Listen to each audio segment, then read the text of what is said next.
Hablamos de cuáles son las garantías de los trabajadores ante los cambios en la economía que se imponen por el coronavirus.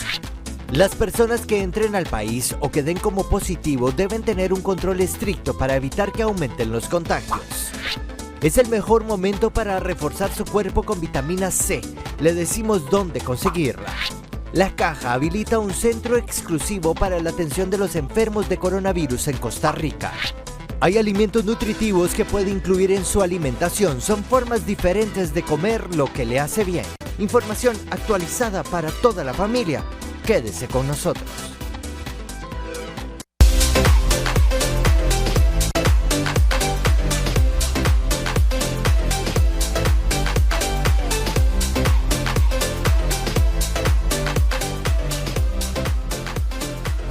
Muy buenos días, feliz miércoles. Los casos en coronavirus siguen en aumento, pero hay que hacer cambios y se están haciendo, pero no son suficientes. Aquí tengo a la doctora Gisela Herrera, que nos dice la situación del país. Doctora, buenos días. Buenos días. Se están haciendo cambios, pero no son suficientes, doctora. Bueno, se están haciendo cambios y toda la población lo ha notado. Hemos cambiado nuestras vidas y tenemos que ir más allá para poder detener un poco más la epidemia. ¿Qué quiere decir? Todas las medidas que ha tomado el Ministerio de Salud junto con la Caja Costarricense de Seguro Social son estupendas. Es decir, estamos tratando de... adelantémonos para la curvita famosa. Con mucho gusto, doctora. Ok, esta es la situación si no hacemos nada. Tenemos una curva que va en ascenso exponencial y el número de casos se puede duplicar cada día. Vemos que nosotros estamos como en esta situación. Tenemos 50 casos, doctora. 50 casos, estamos empezando nuestra epidemia. A la pucha. Y la idea es que con todas estas medidas de restricción de la movilidad, aislamiento social, cuidar a las personas mayores y los grupos de riesgo, pues nosotros estamos tratando de aplanar la curva. Y eso es bastante. El esfuerzo es mundial, pero se duplican los casos día a día en el mundo, doctora. Día a día en el mundo, claro. Entonces, hay países que nos han enseñado que se puede hacer algo más que eso. Singapur, China, Corea, nos han enseñado que aparte de aplanar la curva, podemos disminuir el número de casos. Y eso es una acción que todavía no hemos tomado y que tenemos que hacer algo más de lo que estamos haciendo. ¿Qué más, doctora? Detectar las personas que tienen el virus en forma masiva. Eso es importante. En este momento tenemos que se sigue a la persona positiva y se buscan sus contactos.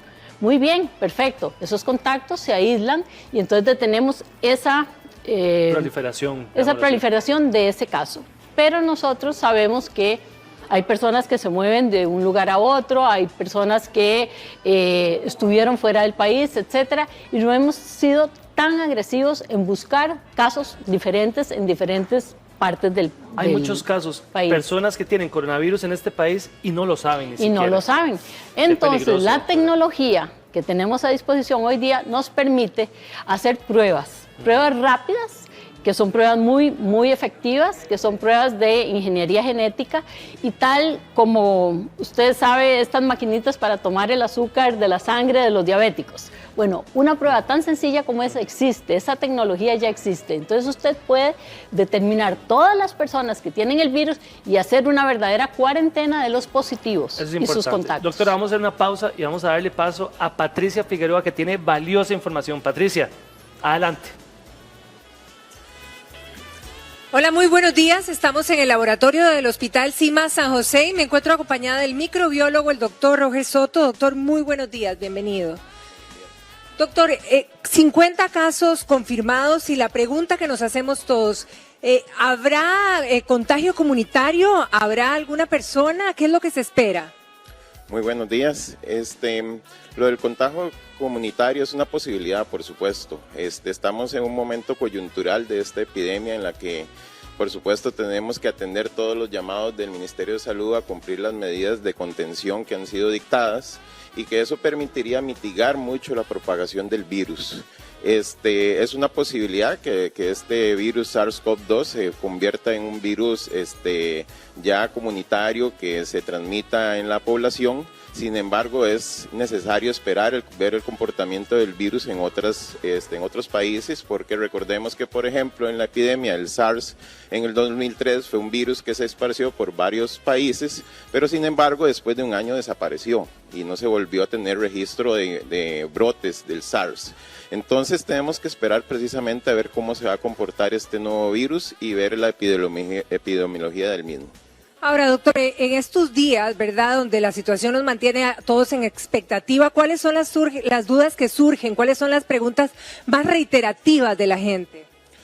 Por supuesto hay un miedo de la población en sentido de si me voy a contagiar muy fácil, si podré tocar objetos, si el hecho de solo hablar con una persona, ¿verdad?, puede significar un contagio. Es importante llamar a la población a la calma, por supuesto. Ya han sido bastante reiterativos los llamados a cumplir las medidas de higiene, el lavado de manos, el no tocarnos la cara con las manos sucias.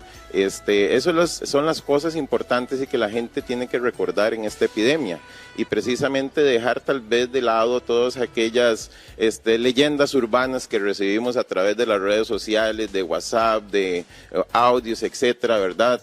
Tal vez tratar de cortar esos miedos, ¿verdad? Esas informaciones que no tienen fundamento científico, y tratar de centrarse en lo que nos dicen las autoridades. Ahora, una de las cosas que también consulta la gente es, bueno, si hay casos confirmados, gente que vive, digamos, en edificios, en condominios, ¿cuánto tiempo es que este virus podría permanecer? Hablemos de ascensores, hablemos de barandas, de maniguetas de las puertas. Claro, ya ha habido algunas investigaciones. En Inglaterra y también en los Estados Unidos han salido algunas publicaciones en las que se habla desde horas, ¿verdad?, de permanecer el virus en una superficie como por ejemplo mesas o superficies de aluminio, como podría ser un ascensor, etcétera. Y existen otras publicaciones que hablan incluso de días.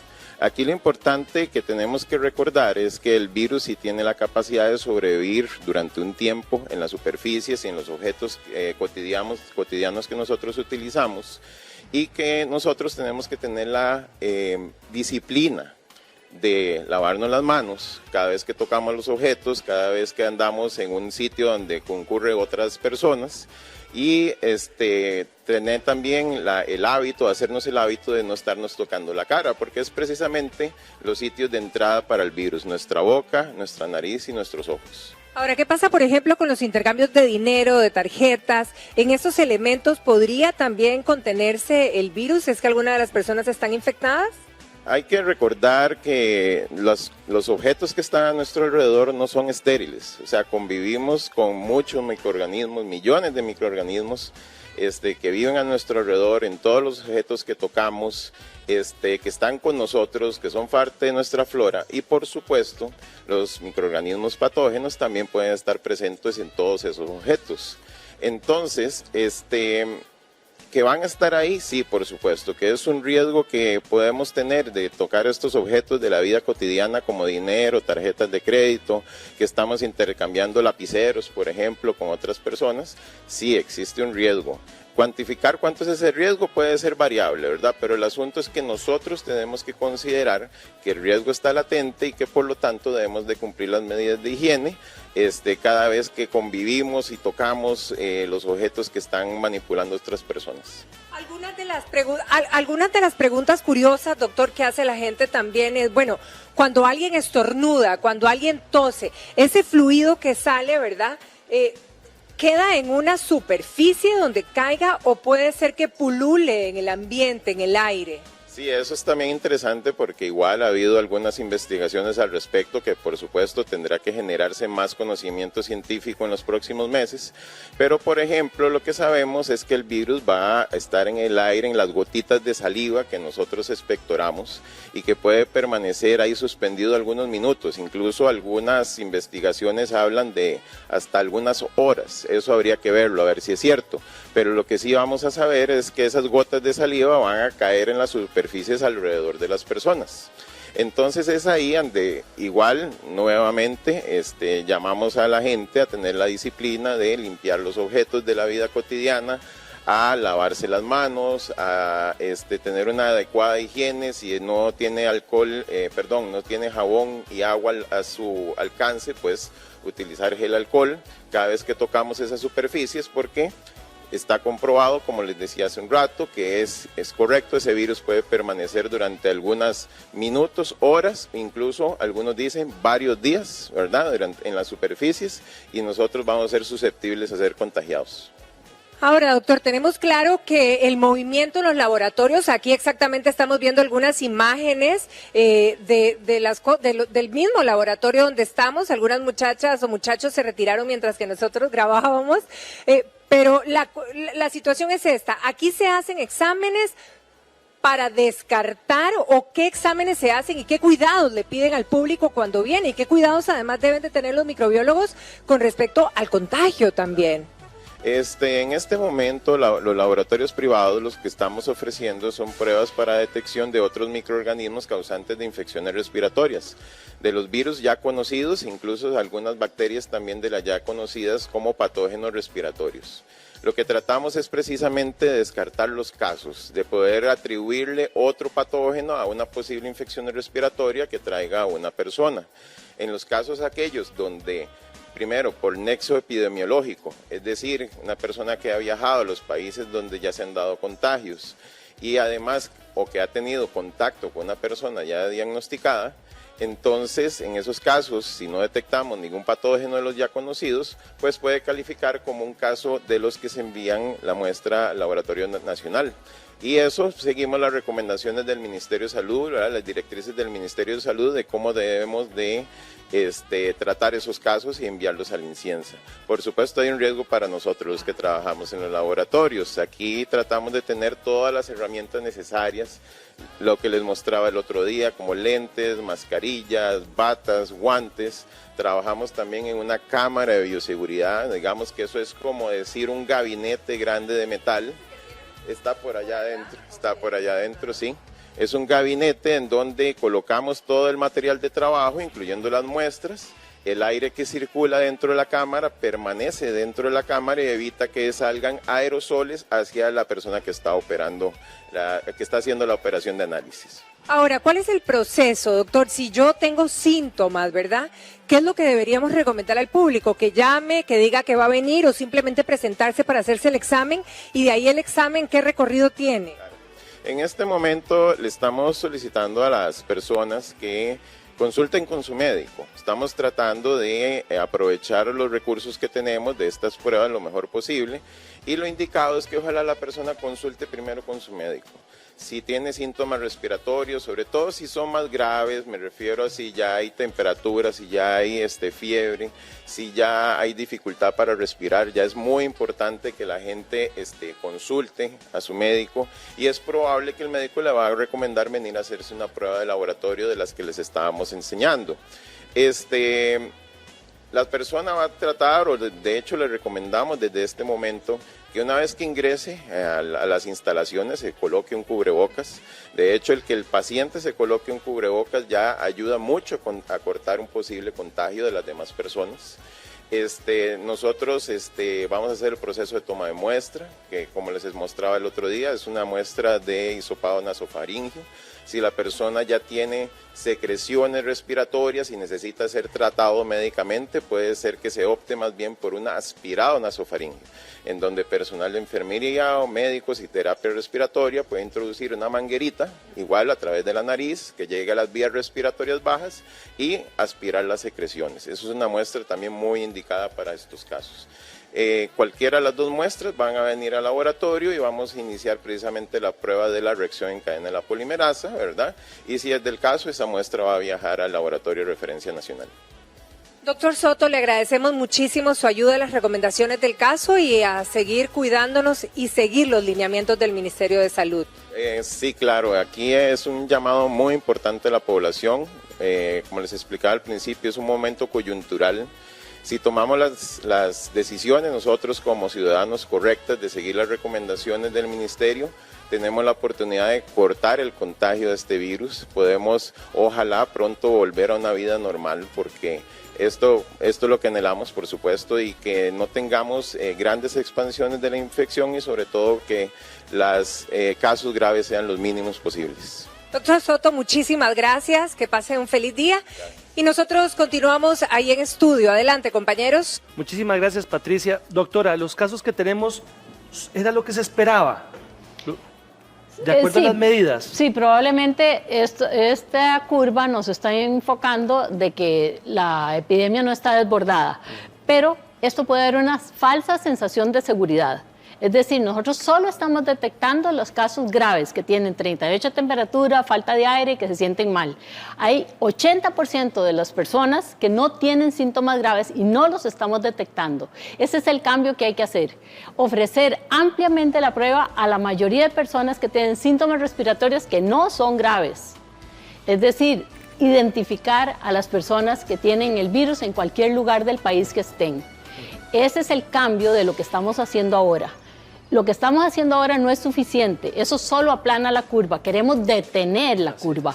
Para detener la curva tenemos que ofrecer la prueba ampliamente a todo el país, porque vea usted qué curioso, hay provincias que no reportan casos. Ahí está, Punta Arenas. Pero no es que no haya, es que no se están detectando. Así es. Entonces nosotros tenemos que ofrecer ampliamente la prueba, una prueba que tiene que ser barata, si es un laboratorio privado, muy importante, y tiene que estar disponible en la mayoría de los laboratorios de la caja. ¿Para qué? Para detectar al mayor número de personas portadoras de este virus. Y si algo se ha hecho es que los hospitales se están preparando, doctora, y también con unas carpas que pusieron. Aquí tenemos esta nota para que lo grafiquen como ustedes lo tienen que ver.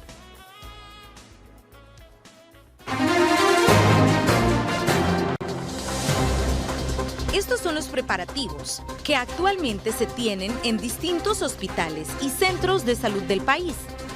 Se instalaron tiendas hospitales como medida preventiva ante un posible aumento de pacientes sospechosos o contagiados por COVID-19. Ante la emergencia, la Caja Costarricense de Seguro Social ha tenido que diferenciar los tipos de pacientes que estamos atendiendo, puesto que los pacientes normales siempre nos van a seguir llegando. El de la enfermera, que es el primer escritorio acá, donde vamos a poder tomar los signos vitales del paciente y ver cómo viene. Evidentemente el paciente que viene grave va a ser atendido ya en las instalaciones del hospital, dentro del servicio de emergencias. Y en el otro escritorio vamos a poder, aquí es donde se da la valoración por parte del médico. Cuenta con sitios para lavar manos, con alcohol en gel. En esta área contamos con 2 camillas y vamos a tener 3 sillas para poder administrarle al paciente los tratamientos. Aquí vamos a meter una máquina de rayos X portátiles para poder hacer radiografías acá, que son digitales, y vamos a poder tomar muestras de laboratorio acá mientras el paciente espera.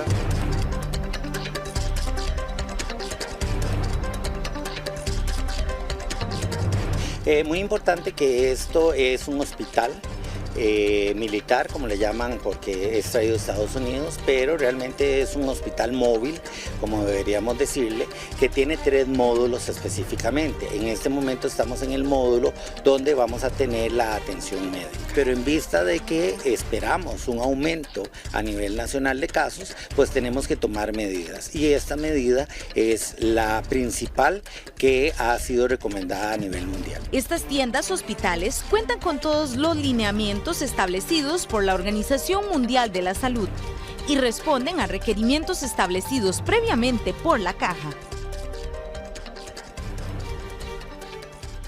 Doctora, sí se están haciendo los esfuerzos. ¿Cuál es la ventaja de tener todos los casos concentrados en un solo hospital? Bueno, eso es facilitar al personal de salud especialmente, que tiene que tener una protección diferente a cuando maneja un paciente común y corriente. Entonces, facilitarle el trabajo a las personas que dan la atención. Por supuesto también que estos hospitales van a proveer de los equipos que se necesitan para atender los casos graves, que van a venir sin tomar a dudas. Y usted lo dijo que iba a venir también coronavirus y vino, doctora. ¿Las fronteras se van a cerrar? Sí, es importante porque nosotros no podemos permitir un flujo, digamos, de turistas adicionales a los casos que tenemos que atender dentro del país. Entonces es importante que todo el mundo conozca que debe estar restringida la movilidad de las personas. Ahora, esto es importantísimo, doctora, no va a haber desabastecimiento, sí va a haber productos, sí va a haber comida, sí va a haber cosas de higiene también, doctora. Sí, bueno, vamos a ver qué es lo que pasa cuando hay una situación de alarma, entonces la gente llega y acapara, ¿verdad? Entonces lo que íbamos a tener distribuido un mes, en una semana se gasta. Vamos a ver una nota que habla bien de esto. Hace algunas horas cerraron las fronteras de nuestro país. Muchas ciudadanas se preguntan si debido a la gran cantidad de gente que salió en estampida a comprar y las medidas de cierre, podría existir un desabasto de productos. La gente se está volviendo loca, porque se está volviendo loca en realidad. Miren Puriscal allá, el Palí ahí haciendo filas y de todo. Es algo terrible, la pura verdad. Todo el mundo está asustado. He visto ahí en las noticias que hay supermercados que ya no hay ni papel ni nada. No me explico por qué no han abastecido eso. Ayer conversábamos con el gerente Laica, ellos tienen azúcar para todo el año. Hay arroz para todo el año, hay frijoles. Lo que pasa es que si estamos acostumbrados a un comercio a tener una rotación que van 50, 100 personas al día y llegan 200, obviamente se va a agotar momentáneamente. Entonces lo que solicitamos es eso, si hay suficiente comida y artículos de necesidad para cubrir lo que necesitamos todos los costarricenses, simplemente que lo hagamos como lo hacemos normalmente. Otra de las dudas que tiene la gente es en relación con las medicinas. Lo único que a mí me preocuparía son las medicinas, sobre todo para los pacientes crónicos. En ese aspecto sí, mi inquietud sería cuánta reserva hay. Hay suficiente comida, hay suficiente producto de higiene, o sea, no hay una crisis, pero por supuesto que si hay este marabunta de gente llegando, pues va a haber problemas. Entonces, el mensaje que queremos dar uno es de tranquilidad. Pese a que la información ha sido clara, existe el temor de que se esté ocultando algo. Yo pido que si es que las autoridades saben más de lo que está pasando que de nosotros, que eso lo deberían de poner en aviso al país para que uno se prepare. No hay pánico, o sea, no tienen por qué seguir las influencias de las redes sociales que también han visto en otros países. Aquí no es el caso. Aquí todos los comercios han tomado las medidas para tener el suficiente abastecimiento y evitar estos problemas que vimos ayer. Por otro lado, las medidas en las cadenas de supermercados comenzaron a implementarse por la voracidad de los clientes. En algunos casos, optar por dar 3 o 4 productos de ciertas categorías que son las que tienen más demanda a las personas que asistan. Igualmente haciendo un llamado a la solidaridad y responsabilidad en estas compras. También limitar la cantidad de gente que entra a un supermercado siguiendo las recomendaciones que da el Ministerio de Salud, porque ese ha sido un punto importante. Nosotros desde la Cámara de Comercio hemos solicitado a nuestros afiliados que respeten y sigan los protocolos que nos ha indicado el Ministro de Salud en sus cadenas de televisión. Doctora, ¿tanto producto que llega de afuera hay que ponerlo en cuarentena o hay que hacerle alguna prueba? No. Este es un virus que se transmite de persona a persona, básicamente. Entonces, es a las personas a las que tenemos que identificar y ponerlas en cuarentena, las personas que tienen el virus. Es cierto que hay que hacer una limpieza del sitio donde usted está trabajando, donde usted vive, etcétera, pero hay que buscar las personas. No se preocupen por las cajas, los tarros, las botellas, no. Son las personas las que transmiten el virus y esas son las que tenemos que identificar. Por eso hay que ampliar lo que estamos haciendo a más pruebas, no solo a las personas que están graves, sino a las personas que tienen síntomas leves. Ahora, doctora, los costarricenses que están volviendo al país, ¿qué pruebas se les hace? Tienen que estar en cuarentena y si tienen síntomas, en ese momento se les hace la prueba. ¿No se van a saltar a cuarentena? No, todos tienen que estar 15 días recluidos en su casa. Ahora, recluidos en su casa quiere decir que va a estar entre el baño, el cuarto y el patio, ahí, ¿verdad? Aislado del resto de los miembros de la familia. 15 días. Ahora, doctora, llamaron a no aglomerarse y entonces usted va al supermercado y ya se junta con 100 personas. Sí. Hay una fila de 20 personas y usted está a menos de 1 metro de la otra persona. Tiene que guardar el 1,5 metros. Eso es básico. Eso es algo que usted puede hacer, sí. ¿Cuánto mide su 1,5 metros? Aquí hay 1 metro y ese es el otro medio suyo. Este es exactamente la distancia. Usted tiene que guardar 1,5 metros de todas las personas. Evitamos esa gotita de saliva.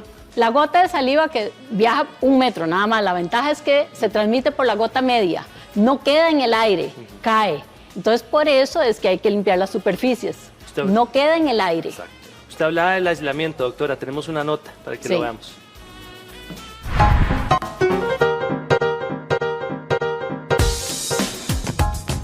Así lucía un autobús que brinda servicio de Heredia hacia Belén a eso de las 9:10 de la mañana del martes 17 de marzo. Un día después de que el gobierno declarara estado de emergencia nacional por el nuevo coronavirus. Ahora se ha bajado más la cantidad de personas que viajan.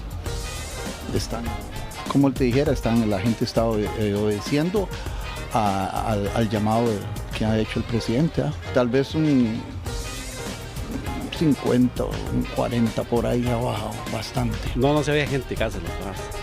Sí, se ha mermado demasiado. Este es el panorama en calles, parques y paradas de autobús en la provincia de Heredia.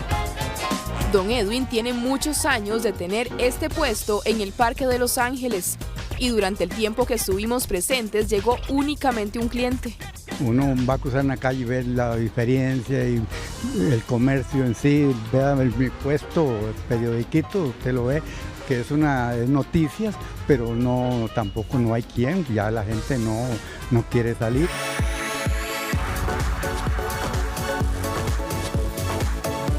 El panorama en las calles de Heredia hace pensar que los vecinos de esta provincia están acatando la recomendación que ha dado el Ministerio de Salud de salir solo si es estrictamente necesario. Hay menos gente en toda parte, o sea, en el hospital parece que no hay, o sea, son pocas y contadas las personas, por necesidad van al hospital, a las clínicas, y la gente se separa de un asiento a otro. Sí, hace unos días atrás, por ejemplo, mirábamos acá, venían las familias con los papás y los chiquitos a jugar, ya sea en el play o en los trampolines. Ahora, debido al coronavirus, vemos menos gente, ¿verdad? Por otra parte, en el cantón de Belén, los vecinos hacían fila fuera de una sucursal bancaria como acatamiento a la directriz que anunció la entidad financiera a través de un anuncio colocado en su entrada principal. Por motivos de seguridad solo se permite ingresar 10 personas, en el tanto entren 10, salen 10 nada más, de acuerdo a los protocolos del gobierno y del Ministerio de Salud. El presidente de la Comisión Nacional de Emergencias, Alexander Solís, informó que no se está valorando un aislamiento total de la población como sucedió en Italia. Doctora, lo decía usted, el 1,5 metros, saludarse con el codo, lavarse las manos. ¿Sí está haciendo efecto todos estos cambios? Hay que hacerlos. Esto, lo que decíamos, está logrando que los casos graves vayan a llegar a los hospitales en una forma más pausada. Nosotros no tenemos un antiviral, no tenemos una vacuna, pero van a llegar. Entonces, lo que tenemos que hacer es esperar que la epidemia, que nuestra curva no crezca rápidamente para no colapsar los sistemas de salud y para dar tiempo a estos medicamentos que están por salir. ¿Ya se hizo esta vacuna, doctora? Hay 8 vacunas, 8 ensayos al menos que se están probando en este momento. Y algunas de esas vamos a tener los resultados entre 1 año, año y medio. O sea, no es inmediato. Lo que está más cercano son los antivirales que se están probando hoy día ya y que probablemente van a tener un efecto en los casos graves. Y eso es lo que queremos, salvar el mayor número de personas. ¿Cómo moverse en la calle? Porque es indispensable, somos seres humanos, tenemos que salir. ¿Cómo interactuar? Bueno, Patricia nos va a hablar un poquito de eso, doctora. Patricia.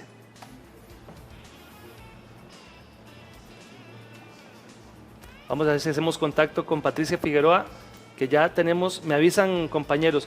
Ahora, Patricia, sí, estamos con Patricia. Y parte de la idea de estar acá afuera es explicarles a todos los que están en sus casas que debemos seguir las indicaciones del Ministerio de Salud, pero también entender que es no solo por los que estamos bien, que tal vez tengamos solo una gripe, sino por aquellos pacientes que son de riesgo, que no se compliquen en este momento donde el virus se está transmitiendo y es un periodo donde es más riesgoso para aquellos pacientes que son personas cercanas, nuestros abuelitos, la mamá, papá, que puedan estar en algún riesgo. Ahora, doctor, la vida continúa. La vida continúa y para muchos tenemos que seguir saliendo a trabajar.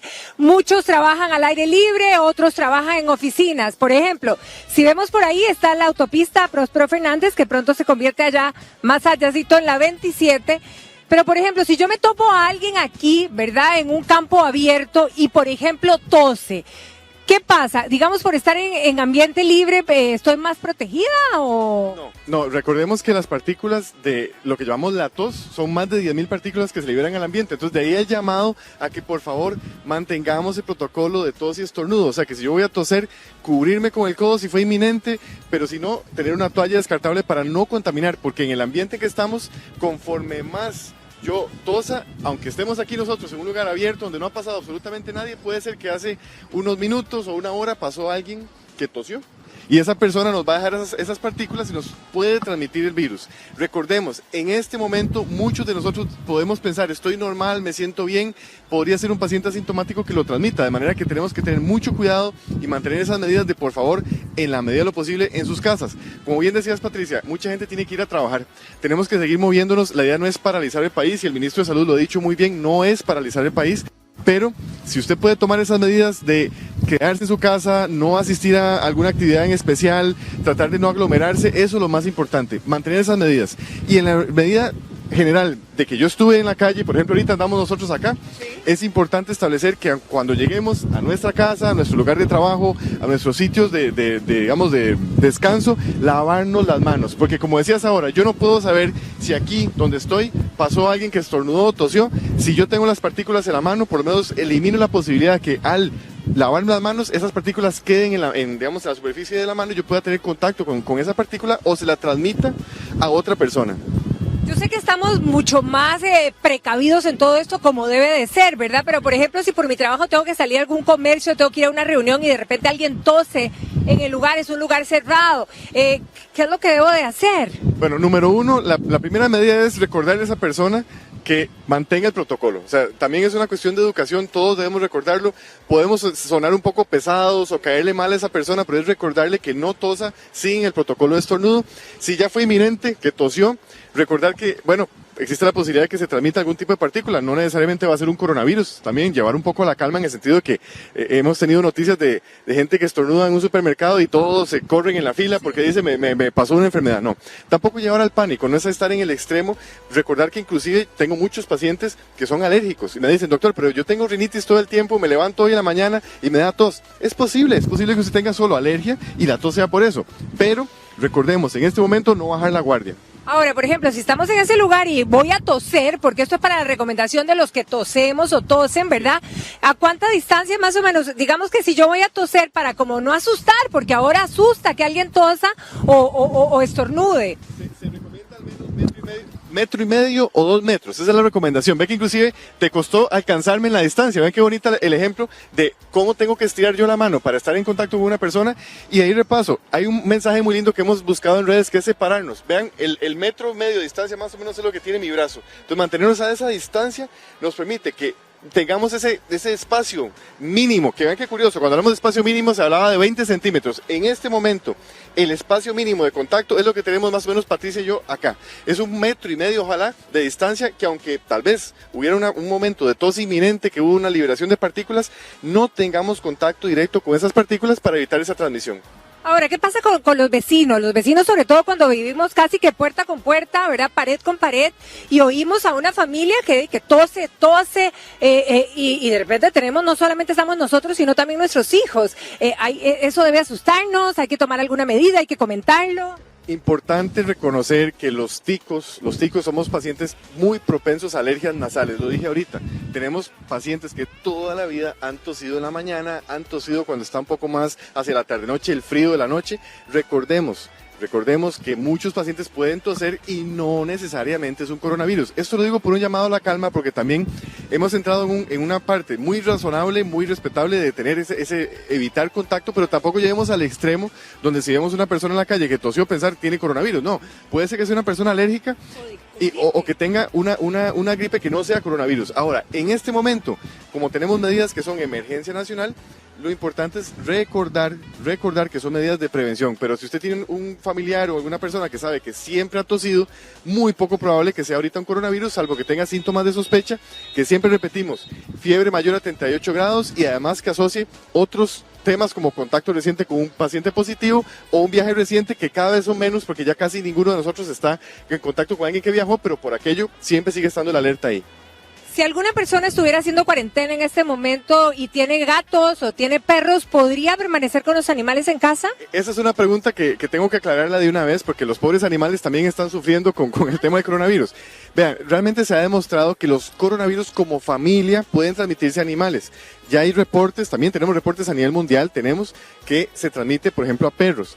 Pero no se ha demostrado que los animales puedan transmitirlo, de manera que no nada de condenar a los animales de la casa ni tener ese miedo exagerado sobre los animales. No se ha demostrado esa transmisión en este coronavirus. Se sabe que es de humano a humano, cosa que es muy ventajosa porque sabemos que con lo que hemos comentado, medidas de transmisión, de contacto entre nosotros, evitamos esa transmisión, pero nada de, digamos, de pensar que el perro va a tener que desaparecer ni demás, no llevarlo a los extremos. Estamos invitando a todos los ticos a que nos unamos en una campaña donde seamos conscientes, pero tampoco lleguemos a los extremos. La idea no es abarrotar los supermercados ni estar paralizando los servicios de lo que hacemos normalmente, sino buscar una cultura de prevención que en este momento, como te decía ahora antes de arrancar, Patri, este momento es crítico. Estamos en 2 semanas donde si nos ponemos conscientemente en esa campaña de estar en las casas, evitar contacto, vamos a lograr juntos salir adelante de este virus. Pero son 2 semanas críticas, de verdad. Y si ven los ejemplos, busquen en internet lo que pasó en Italia, lo que está pasando en España.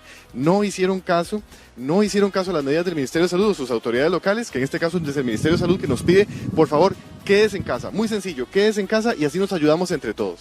Y con esa reflexión, con ese mensaje y ese mandato que es el que tenemos todos, le agradecemos, doctor, por habernos acompañado esta mañana a seguir las recomendaciones. Nosotros continuamos en casa. Adelante, compañeros.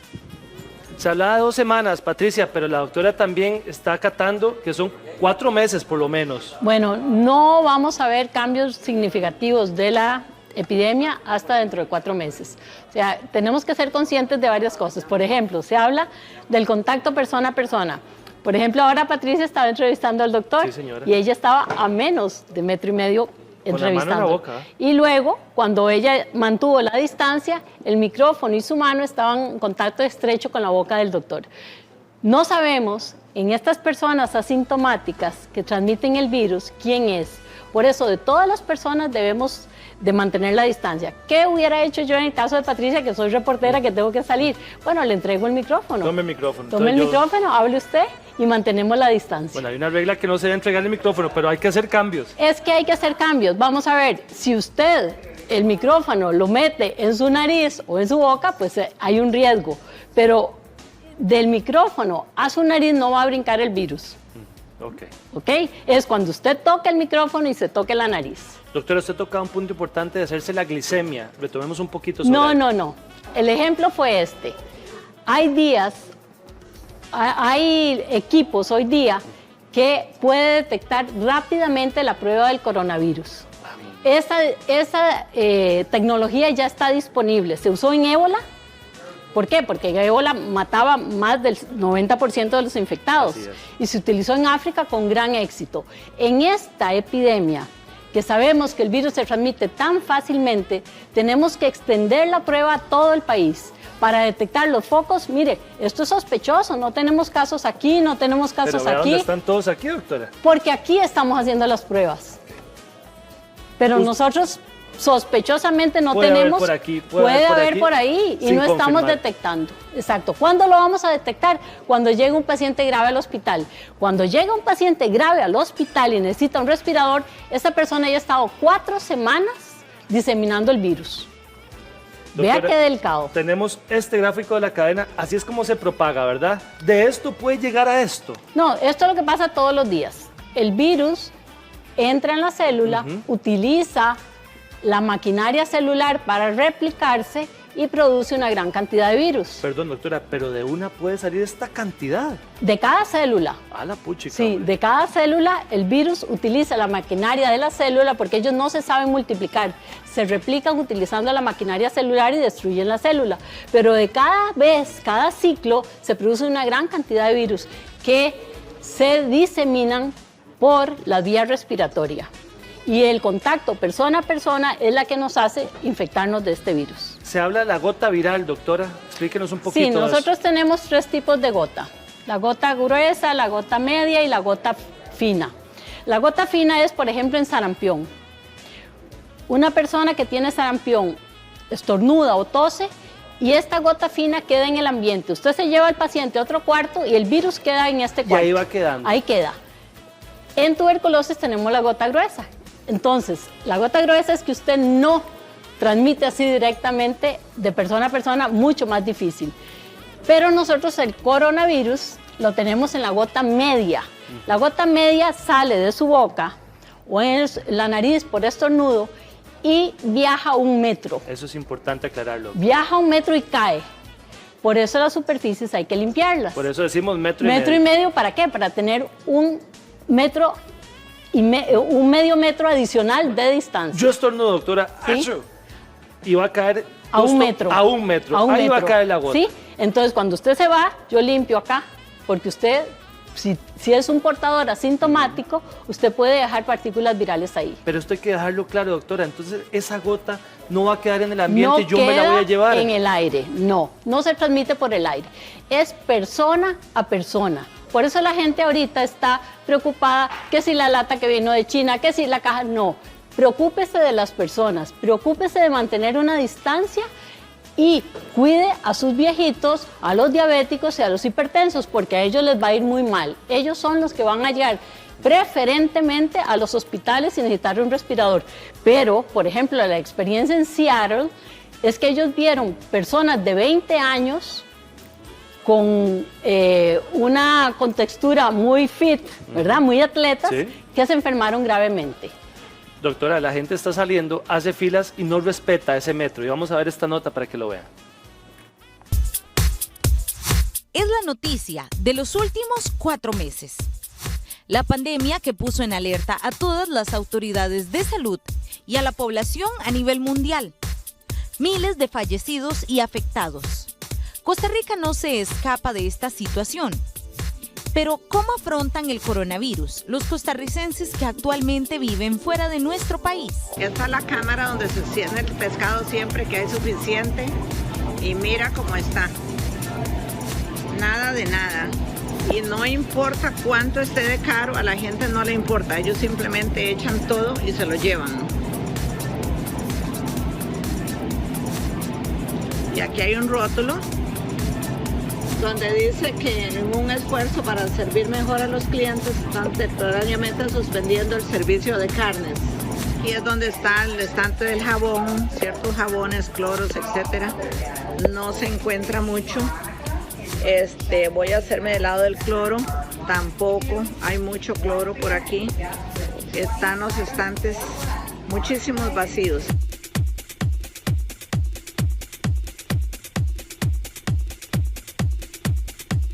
Un saludo a todos los costarricenses que puedan ver este video. Prácticamente yo vivo en Italia, en la situación roja. La situación no es como se puede imaginar, pero hoy que tuve que salir para ir a hacer una visita una visita al hospital, me doy cuenta que la situación era más grave de lo que podíamos imaginar. Es increíble, no podemos, estamos obligados a estar en casa. No sabré qué decir, no sé qué decir. Solamente sigan la norma, lavarse las manos, quien tiene que salir, o sea, quien sale de casa, salir, mantengan la distancia, aquí se dice 1 metro, mantengan una distancia más lejos. En España el aislamiento es obligatorio, nadie puede salir a la calle si no es para 2 casos en específico. Uno de ellos es comprar alimentos en los supermercados que se mantienen abiertos y hay abastecimiento regular, y el segundo caso es para ir a la farmacia a comprar medicamentos. Si hay que hacer compras de comidas o de medicamentos, solo uno de los dos podemos hacerlo, así que son medidas que uno cree que nunca iba a vivir, sin embargo la estamos viviendo. Así que este mensaje que nosotros les queremos dar es que no se tomen esto en risa, en vacilón, porque es muy serio. El llamado a la prevención, el distanciamiento social y el lavado de manos es la principal herramienta para combatir esta pandemia que tiene en alerta al mundo entero. Pero aquí lo que hay que ver es qué hacer para no llegar a un Italia, doctora, para no llegar a ese punto donde están viendo que de 3 infectados escogen a uno para que se vaya para la casa. Es muy doloroso. No, 3 enfermos graves. Exacto. Eso es lo que se llama el triage. El triage. Ellos están decidiendo entre 3 graves que tienen que entrar en una unidad de cuidados intensivos, quién se puede salvar y merece salvarse y quién no merece salvarse y se va para la casa. Qué doloroso. Eso es muy triste. Qué doloroso. Para no llegar ahí, nosotros necesitamos hacer un paso más de lo que estamos haciendo, y es identificar todas las personas que tienen el virus, porque ahorita estamos identificando a un 20%. De este 20%, el 5% va a ir a una unidad de cuidados intensivos. Y estamos haciendo nada por el 80%, que son probablemente niños, jóvenes, personas adultas. Doctora, esto es la masa.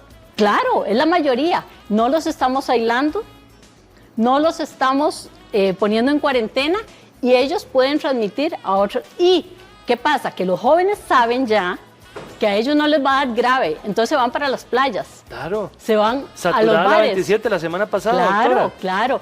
Entonces, una medida muy eficaz fue lo que hizo el ministro de Salud. Cerramos los bares, cerramos los restaurantes que no cumplan con el 50%. El 50%, ¿por qué es? Porque usted puede mantener una distancia de la mesa de al lado, ¿ok? Este 80% es lo que tenemos que detectar. Aprendamos de la experiencia de los países que lo hicieron. Singapur, Corea, China. Ellos encontraron este 80%. Nosotros estamos dando vueltas acá. Y ya vimos a los chinos viajando a Italia para ayudarles Para también. ayudarles. Pero ellos hicieron algo más que lo que estamos haciendo nosotros. Pruebas a todo el mundo que tenga el mínimo síntoma respiratorio, y por supuesto que los contactos, que eso sí lo estamos haciendo, los contactos de estas personas enfermas graves. Pero el 80%, que muchos de ellos serán niños, no estamos haciendo nada. Doctora, ¿dónde está este 80%? ¿Dónde está? Hay que buscarlo, hay que hacer pruebas, hay que extender las pruebas baratas para los laboratorios privados y en todos los EBAIS para gente que tenga síntomas respiratorios leves. Solo estamos atendiendo a los graves. ¿Por qué? Porque estamos obviamente preocupados de los que van a ir a los hospitales, pero la epidemia sí no la vamos a cortar. Cuando usted habla de pruebas, ¿esas pruebas ya se pueden conseguir? Claro que sí, están disponibles. O sea, la gran ventaja es que esta epidemia vino en el tiempo de la alta tecnología médica. Así es. Solo hay que implementarla. Hay que dar un paso más allá. En lugar de estar preocupado en comprar y más respiradores, que sí hay que hacerlo porque no va a ser suficiente lo que tenemos, hay que comprar pruebas rápidas, baratas, disponibles para detener a las personas que realmente están portando el virus y ponerlos en cuarentena. Doctora, al día de hoy tenemos 50 casos. ¿Pueden haber más rondando Pero por acá? por supuesto que hay. Por supuesto que hay. Que no quieren ir a hacerse la prueba, que no es saben. que les estamos diciendo que no vayan. Les estamos diciendo solo si tienen 38 temperaturas, si tienen falta de aire, si tienen malestar general y tos. Solo estamos atendiendo al 20% de que se enferman. No estamos atendiendo a los asintomáticos o los de enfermedad leve. Esa es la política que hay que sentarse hoy día y hacer el paso más adelante. Doctora, por favor, un mensaje para ese 80% que anda por ahí. Es que no es el 80%, porque al 80% nosotros les estamos diciendo no vaya. Entonces, es una política de salud. Es al más alto nivel de las políticas de salud de la Caja y el Ministerio que tienen que sentarse a valorar lo que estamos haciendo y qué vamos a hacer más. Perfecto. El viernes se inaugura un hospital específico para personas. Maravilloso, porque muchos de nosotros nos va a ir mal. por edad yo ya me va a ir mal. Si tengo un hermano que es diabético, le puede ir mal. Población de riesgo, doctora. Toda la población de riesgo. Entonces, qué bien que están trabajando por las personas de alto riesgo, maravilloso. Pero la epidemia, ¿estamos incidiendo? No. Hay que hacer algo más. Detección a todas las personas con síntomas respiratorios. Hay otro problema. En los niños probablemente da diarrea, más que síntomas respiratorios. Entonces, esa población del todo no la estamos abarcando. Población lactante, doctora, nada más para ver cómo hacemos con eso. Bueno, ayer conversaba yo con una persona que tiene que ver con las normas de lactancia materna. Ya tenemos una embarazada que tiene la enfermedad y pueden haber más embarazadas, muchas de ellas jóvenes que les va a ir muy bien, afortunadamente. Pero, ¿qué hacer cuando el bebé nace? El virus se transmite por la leche y las guías actuales dicen que continúe la lactancia materna. No se debe dar lactancia materna si tenemos identificada una mamá con coronavirus. Me quedo con eso, doctora. Doña Gisela Herrera, le agradezco mucho. Muchas gracias y qué claro su mensaje. Esto es de todos. Gracias a ustedes. Y vamos a ver una nota del comportamiento que estamos en este momento. Ahí la dejamos. Una de las órdenes más importantes para evitar el contagio tiene que ver con las aglomeraciones. Por eso, en muchas oficinas que deben de atender al público, la fila se hace en la acera. Este es el caso de instituciones como el IMAS. Estuve como media hora afuera y me dijo que me pasaba hasta que me faltaran 5 minutos para la cita. Sí, en vez pasada estaba así de lleno. No sé por qué, porque veo que hay bastantes muchachas ahí atendiendo. También aplica para los bancos. Pese a que pueda resultar incómodo, las personas están satisfechas y apoyan este tipo de medidas. Que así estoy de acuerdo, porque mucho contagio puede ser malo, ¿verdad? Y como están haciendo trámite rápido, entonces sí me parecen. Yo digo que es que fue por cita, ¿verdad? Pero hay mucha gente que se viene sin cita, entonces por eso es que los tienen afuera. En instituciones como la Caja, los servicios de atención al público están limitados. Procurar no venir acompañados porque posiblemente vamos a darle acceso a la persona que va a hacer el trámite y no a los acompañantes.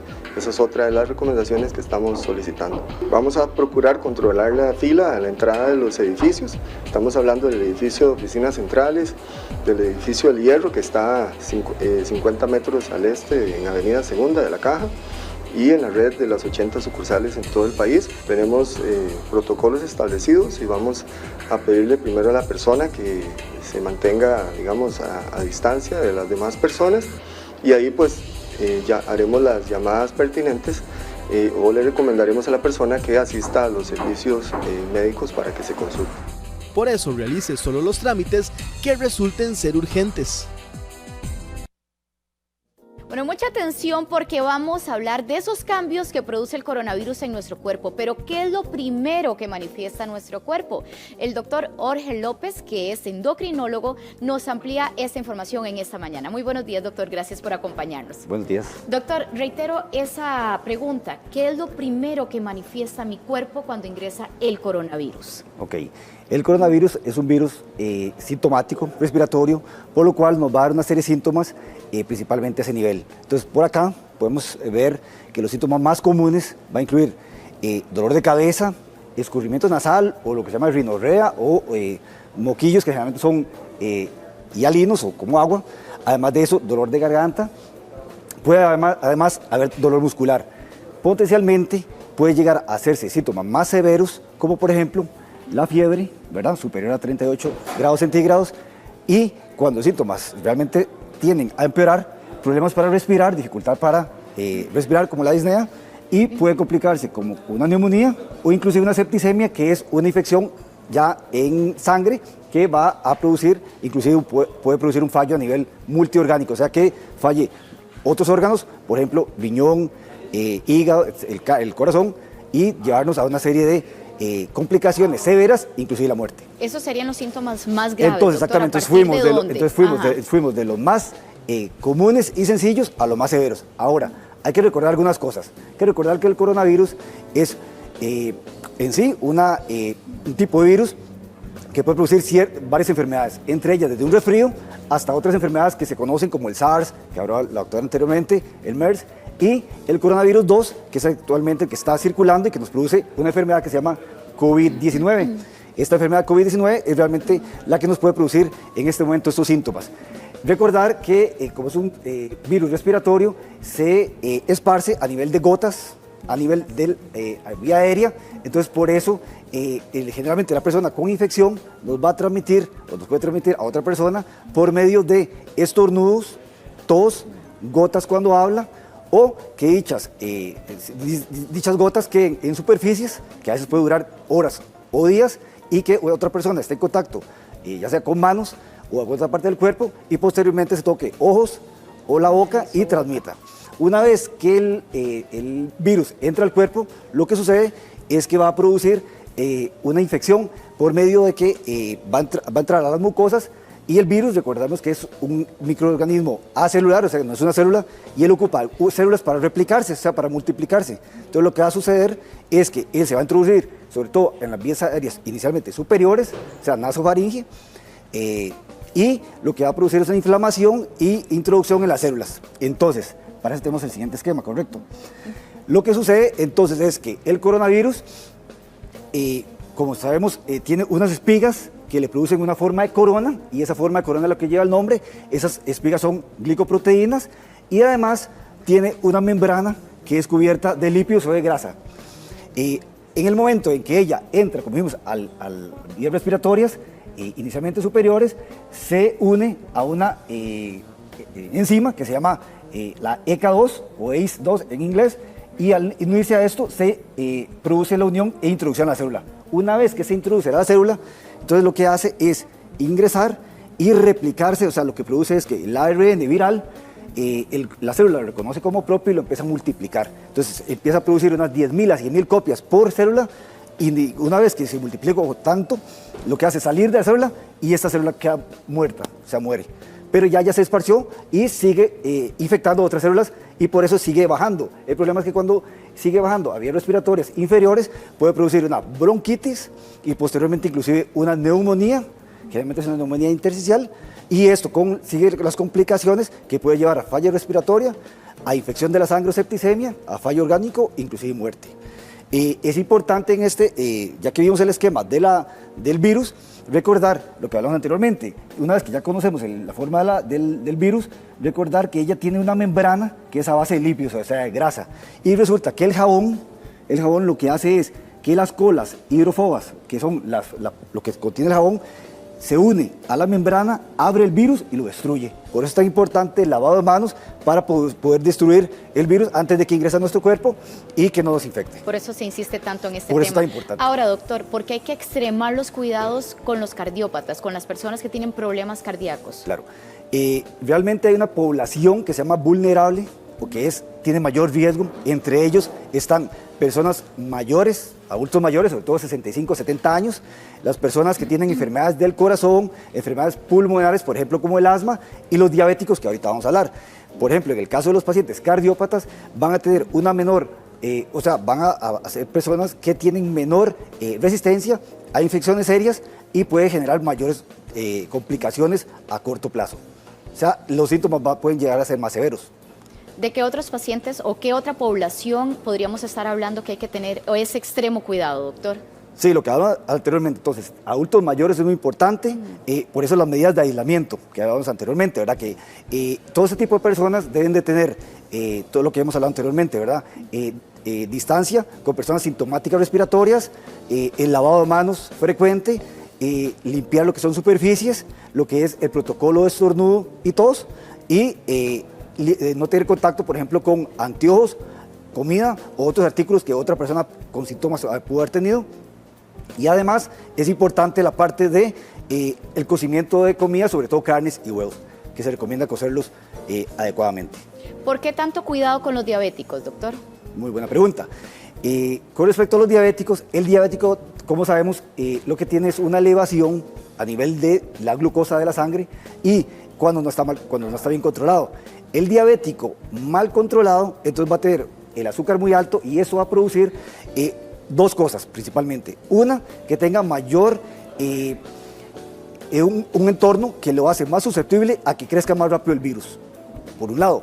Y el otro, que el diabético mal compensado de por sí, su sistema autoinmune, o sea, los anticuerpos que mismo produce, está depletado, está bajo, entonces va a tener menos capacidad de poder combatir ese virus y la recuperación además va a ser más lenta. ¿Qué pasa con las defensas del diabético, doctor? Entonces las defensas del diabético, como dijimos, van a estar bajas. Al estar bajas, entonces va a producir que este ciclo que hablamos de reproducción va a ser mucho más fuerte y las complicaciones van a ser mayores. O sea, el diabético de por sí no tiene solo por ser diabético, mayor probabilidad de contagio. O sea, el contagio es igual que otra persona común y corriente. El problema es que si se contagia, tiene mayor probabilidad de infectarse severamente, o sea, que los síntomas sean más severos y además que su recuperación sea mucho más lenta. Entonces, la mayor probabilidad de poder tener fallo de órganos, inclusive mayor mortalidad que otra población. ¿Qué órganos podría llegar a fallarle a un diabético? Correcto.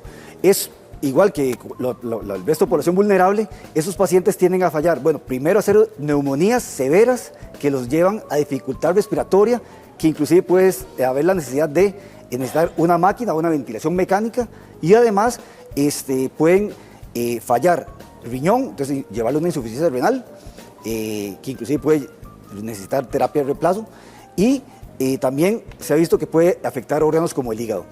Es importante que esto que se llama empieza a fallar, y el corazón, y entonces la falla multiorgánica es lo que puede llevar a que el paciente pueda tener mayor probabilidad de morir.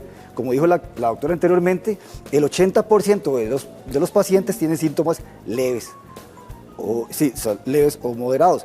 El 15% puede llegar a ser severos y un 5% son gravemente críticos, ¿verdad? Que definitivamente tienen que estar hospitalizados. Ese 5% es mayor en la población vulnerable como son los diabéticos y desgraciadamente alrededor de 1.9, menos de 2% pueden llegar a morir como complicación de toda esta infección. Doctor, son las 9 en punto de la mañana, vamos a hacer contacto con nuestros compañeros de Noticias Repretel, pero ya regresamos.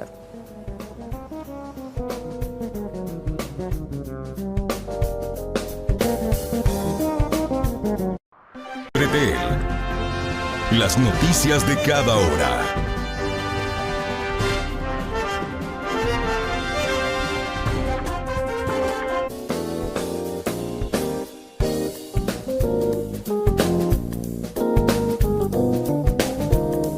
Nuestra compañera Melissa Umaña se encuentra en el sitio donde se atenderá de manera exclusiva a los pacientes con COVID-19. Así que vamos a este lugar. Melissa, adelante. Muy buenos días. Estamos en el Senare, en el servicio de consulta externa. Aquí propiamente es uno de los servicios que se van a suspender porque el Senare va a ser el centro médico que se dispondrá para atender a los pacientes con COVID-19. Buenos días, doctor Roberto Aguilar, él es el director general del Senare. Doctor, vamos caminando también para mostrar un poco de la dinámica que se está viviendo ahorita aquí en el hospital. Ya desde hoy, me dice usted, ha estado muy vacía la consulta. Sí, hoy todavía estamos con la consulta funcionando en el Senare, sin embargo, con las noticias de que esto se va a transformar en el centro COVID, pues como que la gente se ha asustado y ha también dejado de venir, ¿verdad? Pero realmente la idea es que hoy se atendiera todavía. Ahora, quiero aclarar que la consulta no es que se va a suspender. Vamos a tener una pausa momentánea, más o menos de una semana, mientras nos trasladamos a otro sitio para poder seguir brindando la consulta. El Senare, quiero aclarar una cosa, el Senare sigue existiendo y el Senare no es el edificio, el Senare es el personal y la atención que damos y eso se va a seguir dando. Doctor, ¿a partir de cuándo entonces van a empezar a funcionar este centro médico y el área de hospitalización para pacientes con coronavirus y a dónde van a estar atendiendo a la población de pacientes que ustedes regularmente atendían?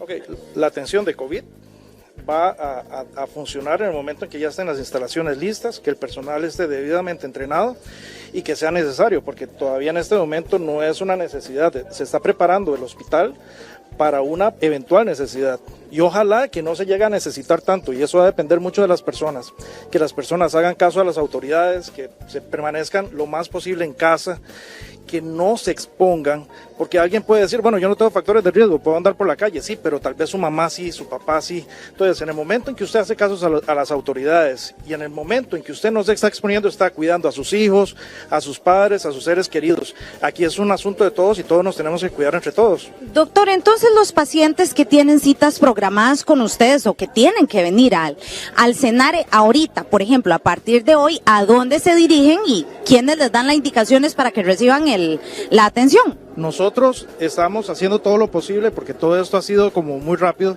de ir tratando de contactar a los pacientes para informarles. El plan es que mañana, jueves, el viernes y la próxima semana no vamos a estar atendiendo como siempre lo hacemos aquí en el CENARE. Algunos médicos vamos a intentar que llamen a los pacientes para hacer las consultas telefónicas y los vamos a contactar para a los que no podamos atender para poder reprogramar las citas. Sin embargo, es importante mencionar que ya hicimos una coordinación con el Hospital de Trauma, con el INSS, y ahí vamos a traspasar muchos de los servicios. Estamos también haciendo todo lo posible también para colocarnos en un hospital móvil, ¿verdad? Un hospital de campaña para también atender a los pacientes. Ahora, y los pacientes que están hospitalizados, vamos a tratar de atenderlos bajo una modalidad de hospital de día. La idea es no mantenerlos internados en un solo lugar.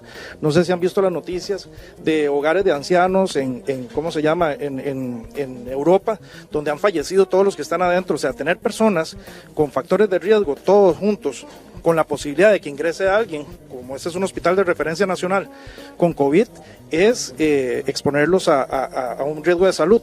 Y otros servicios, como por ejemplo rehabilitación cardíaca, donde todos los pacientes han sufrido infartos y problemas cardíacos, también lo vamos a parar para, también para no exponerlos. Son servicios, hay servicios como esos, donde lo que no queremos es exponer a la población, entonces o lo modificamos o lo detenemos, pero la consulta normal, la consulta general, esa se va a seguir atendiendo y la terapia también. Lo único es que sí, nos tenemos nosotros que reubicar, como ustedes pueden ver.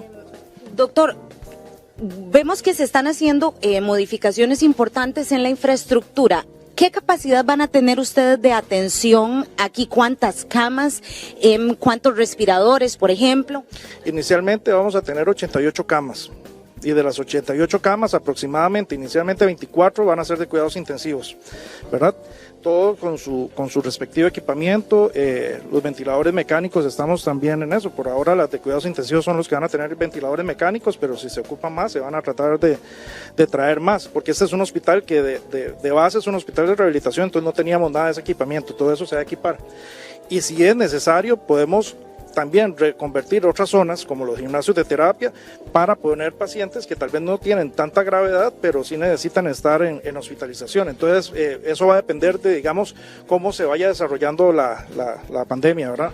Hablemos de los pacientes graves, doctor, por coronavirus, que necesitarían estar en estas unidades intensivas. ¿Vendrían todos aquí? ¿Estarían también en otros hospitales? ¿Cuál va a ser la dinámica? Se está trabajando en lo que son protocolos y para más o menos ver cuáles serían a un hospital general, cuáles se quedarían aquí. Entonces no sería algo que yo le podría decir ahorita porque ya hay equipos de expertos trabajando en dónde va a ir cada paciente, depende de su condición. Pero la idea es que aquí muchos de los pacientes que están en condición delicada se atiendan acá, ¿verdad? Vemos que este lugar lo están acondicionando, doctor. Inclusive, ¿verdad? Bueno, voy a pedirle a mi compañero Gilbert que les abra un poquito la toma para que se pueda mostrar una generalidad de lo que se está viendo aquí. Vemos, me decía usted, están trabajando casi que a la velocidad en son jocoso, pero real también, que de las transformaciones que se hicieron en China. Yo creo que las emergencias y los momentos difíciles sacan lo mejor de las personas y en este momento, esto que ustedes están viendo es un trabajo de todos. La caja entera se está volcando a esto, ¿verdad? Y si ustedes se ponen a ver, el ICE ha trabajado de manera increíble, de madrugada está aquí trabajando, tratando de que todo esto esté acondicionado en tiempo récord. La gente, como vieron, del Instituto Nacional de Seguro nos abrieron las puertas de una vez. O sea, eso ha sido de todas las instituciones trabajando por el bien común, que son las personas, ¿verdad? ¿Cuántas salas, doctor, se están habilitando y habían pacientes aquí? ¿A ellos dónde los trasladaron? Como le expliqué anteriormente, los pacientes que nosotros trabajamos o con los que nosotros estamos son pacientes que son electivos en primer lugar, o sea, aquí no hay emergencias médicas y los pacientes pues sí requieren rehabilitación, pero la mayoría de los pacientes son o eventos cerebrovasculares, los llamados derrames cerebrales, que son pacientes de edad, con hipertensión y factores de riesgo, pacientes con lesiones medulares que pueden tener trastornos ventilatorios, Guillain-Barré, que pueden tener trastornos ventilatorios, traumas de cráneo, que tienen manejos de secreciones. Entonces son pacientes que tenerlos en un área hospitalizada, aunque no sea COVID, es de riesgo. Les cuento que antes de que se transformara en COVID, ingresó un paciente con COVID, que por dicha lo detectamos y lo sacamos. Si no lo hubiéramos detectado, hubiéramos puesto en riesgo toda esta población y toda es población de riesgo. Esto que dice el gobierno de que es en casa, aplica no solo para personas en general, sino para todas las personas, y todas las personas incluye a las personas que tienen alguna discapacidad o requieren alguna hospitalización electiva. ¿Cuántas salas, doctor? Disculpe, ¿es que están habilitando aquí? Son 2 salas, sala 1 y sala 2, que son las 2 salas del Senare, son 88 camas. Quiero decirle que la gente que está hospitalizada fue valorada por los médicos de acá. Los que se pudieron ir a la casa se fueron a la casa, los que no se tuvieron que trasladar a otros hospitales, y los que se fueron para la casa van a ser localizados para trabajarlos bajo la modalidad de hospital de día, para trabajarlos de forma ambulatoria y no exponerlos a estar en un ambiente hospitalario, internados y a la posibilidad de ser infectados. Entonces, ¿cuántos enfermos cabrían aquí en buena teoría, doctor? 88 personas. 88 es enfermo por cama únicamente. Exactamente. En lo que es, digamos, lo regular. Como le digo, si para lo que es COVID, si hay que retransformar áreas, se retransforman. En emergencia nosotros hacemos lo que haya que hacer, ¿verdad? Muchísimas gracias, doctor, por esta información. Dentro de la crisis esto es una buena noticia, entonces se está trabajando 24/7 por habilitar lo más pronto posible este centro que sería especializado para los enfermos graves de COVID-19. Gracias, Melissa. Bueno, en buena hora que se están acatando este tipo de medidas porque tenemos que prepararnos y cuidarnos entre todos, que es lo que hemos estado hablando. Ahora, doctor, ¿qué pasa con esos pacientes críticos, con esos pacientes que están graves? ¿Cómo es el abordaje que se está haciendo con ellos?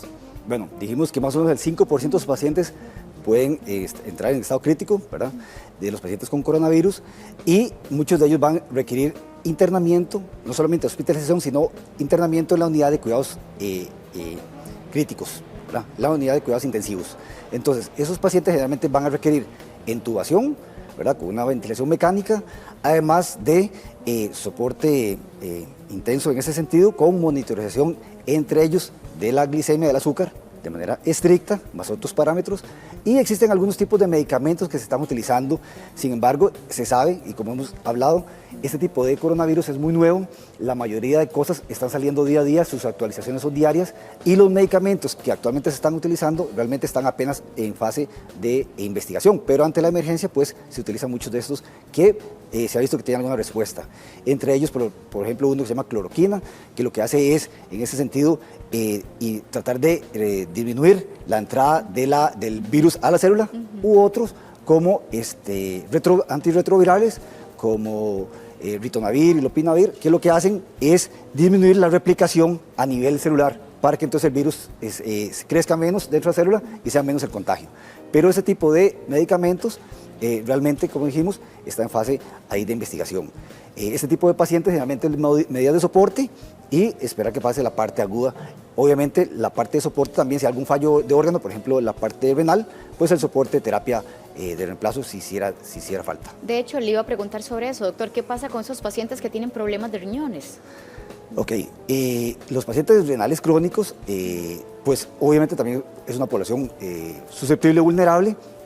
Igual que los diabéticos, es importante tenerlos bien monitorizados. Con respecto a los pacientes diabéticos, es importante recordar que el paciente diabético debe tener una serie de cuidados. Lo que ya hablamos inicialmente, la parte de aislamiento y el protocolo, pero es importante que el paciente que ya es diabético, de por sí, ya tenga una serie de medidas por si logra o si va a tener la enfermedad. Entre ellas, tener el número de contactos, tanto a nivel de personal de salud como de asistencia a nivel familiar, por si algún tipo de emergencia sucede. 2, tener la adecuada cantidad de medicamentos que utilicen, ya sea insulina, algún otro tipo de terapia de inyección oral a mano, una suficiente cantidad de reserva, por si este paciente queda en cuarentena, no se quede sin sus medicamentos. Además, también una serie de cantidad de alimentos, sobre todo carbohidratos, porque recordar que los pacientes diabéticos pueden tener riesgo de hipoglicemias o de bajonazos de azúcar. Entonces, también debe tener las medidas respectivas para poder, en caso de tener el alimento o lo que vaya a ingerir, que pueda elevar ese azúcar en caso de hipoglicemia, que también en caso es una emergencia. Además, los pacientes diabéticos es importante controlar de manera más estricta sus niveles de glucosa, sus niveles de azúcar. ¿Por qué? Porque es importante, y explicamos esto anteriormente, el paciente diabético que está descontrolado, o sea que tiene fluctuaciones en su azúcar, resulta que es más propenso a tener inflamación y una mala respuesta a nivel del virus. ¿A eso qué me refiero? Por ejemplo, el paciente diabético tiene mayor probabilidad de que el sistema autoinmune no funcione adecuadamente, tenga mayor respuesta inflamatoria, y muchas veces esta respuesta inflamatoria del cuerpo, que inicialmente es tratando de destruir el virus, más bien se vaya contra el cuerpo, produzca una sobrereacción, y esta sobrereacción más bien produzca inflamación, por ejemplo a nivel de bronquios, con dificultad respiratoria, la misma neumonía o fallo a nivel orgánico. Además, el paciente diabético debe hidratarse adecuadamente, debe ingerir cantidad de agua, y si tiene unas enfermedades respiratorias de cualquier tipo, incluyendo coronavirus 2, con mayor razón debe pasar hidratado, porque es una medida de compensar una posible descompensación de su diabetes. Doctor, tenemos una mujer embarazada en cuidados intensivos con el COVID-19. ¿Cuál es la evolución de una paciente como ella o qué podríamos esperar? Bueno, esto una incógnita, sinceramente. ¿Por qué? Porque, como repito, el coronavirus es un virus que apenas estamos terminando de entenderlo. Estamos viendo a ver si, por ejemplo, existe posibilidad de retransmisión o digamos que un paciente que pueda tener una recaída, que se haya infectado, se recupere y se vuelva a reinfectar. Con respecto a las embarazadas, por lo menos lo que hasta el momento la literatura dice es que no tienen mayor riesgo que cualquier otra población. Sin embargo, en el caso de ella, habría que ver si tiene algunos otros factores que desconozco que la pudieran haber llevado. Se sabe que la mayoría de los que están son adultos mayores en cuidados intensivos y es el mismo caso de Costa Rica, o que tienen otras comorbilidades como ser diabético o otros tipos de enfermedades que los hacen más susceptibles a la severidad de la enfermedad. Por eso es tan importante estar compensado, doctor. Correcto. Jorge López, muchísimas gracias por su tiempo y por ayudarnos con esta información. Con gusto. Andrés. Hay cambios en la vida cotidiana de los costarricenses, pero también hay cambios económicos en las empresas medianas, pequeñas y grandes. Hoy el licenciado Pedro Chávez nos va a decir cuál es la realidad y las garantías de los trabajadores frente a toda esta situación. Bienvenido, licenciado, y dígame una cosa, ¿bajo qué circunstancias se le puede suspender a un trabajador su contrato? Gracias, Andrés. Pero yo creo que lo primero, para analizar este tema, tenemos que dejar claro de que estamos en un estado o situación excepcional.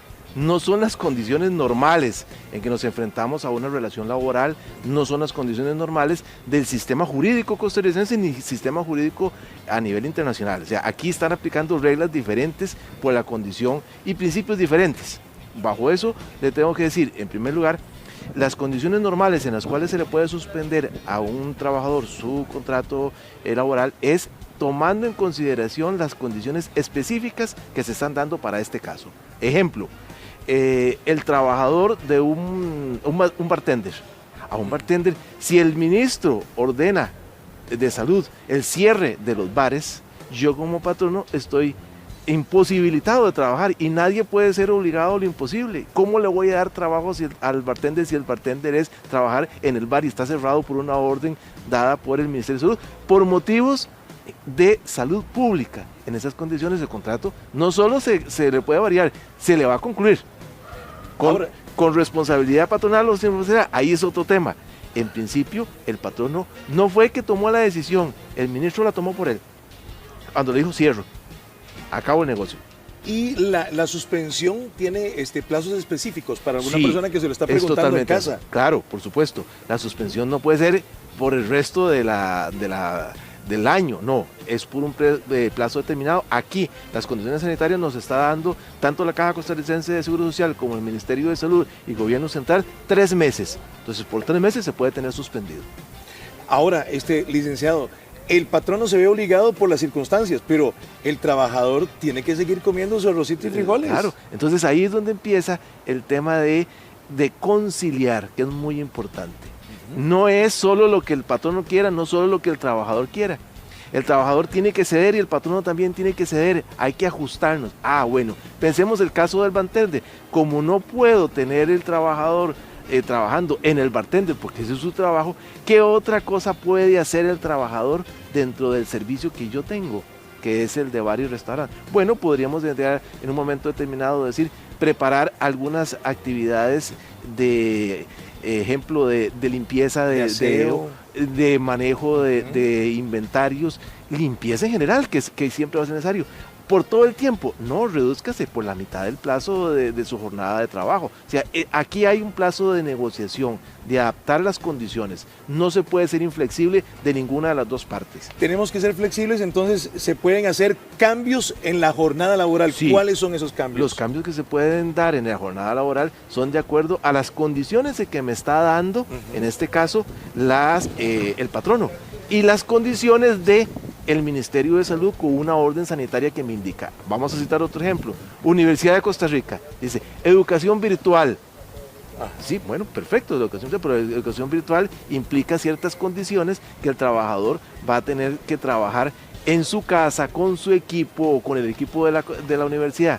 ¿En qué condiciones? Y esto para cualquier centro de educación. ¿Quién paga el internet por el acceso? ¿En qué? Entonces hay que adaptar esas condiciones específicas que se están dando para decir cómo vamos a manejar esa relación, qué se va a hacer la retribución.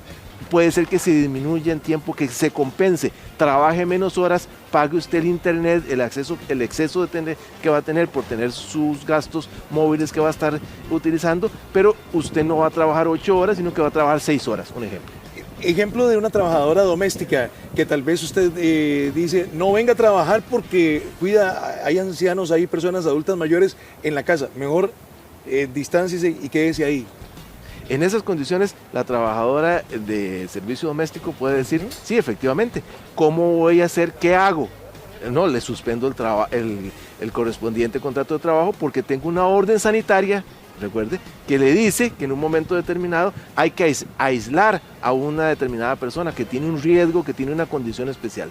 Ahora, es por mutuo propio, por decisión mía, yo como patrono, no, como está esto, voy a aprovechar para decirle a la empleada que es mejor que se vaya, que se aburra y se vaya. No, ahí hay una responsabilidad patronal. Entonces, todo se ve según la circunstancia de cómo está el caso concreto, la situación específica concreta, que eso es lo que va a valorar eventualmente un juez. Ahora, esperamos que no tenga que ser el juez el que tenga que valorarlo, que seamos los costarricenses de mutuo acuerdo, aprendamos a convivir y a negociar las condiciones especiales para bien de todos. Bueno, y que creo que eso es el llamado que también se hace, porque por ejemplo, ¿qué pasa en el caso de una persona? Tenemos que pagar la pensión alimentaria, se nos rebaja la mitad del salario. Vaya a tener que bajar necesariamente la mitad del ingreso del pago de la pensión, porque no lo puedo hacer. ¿O qué pasa si me dejaron sin el trabajo?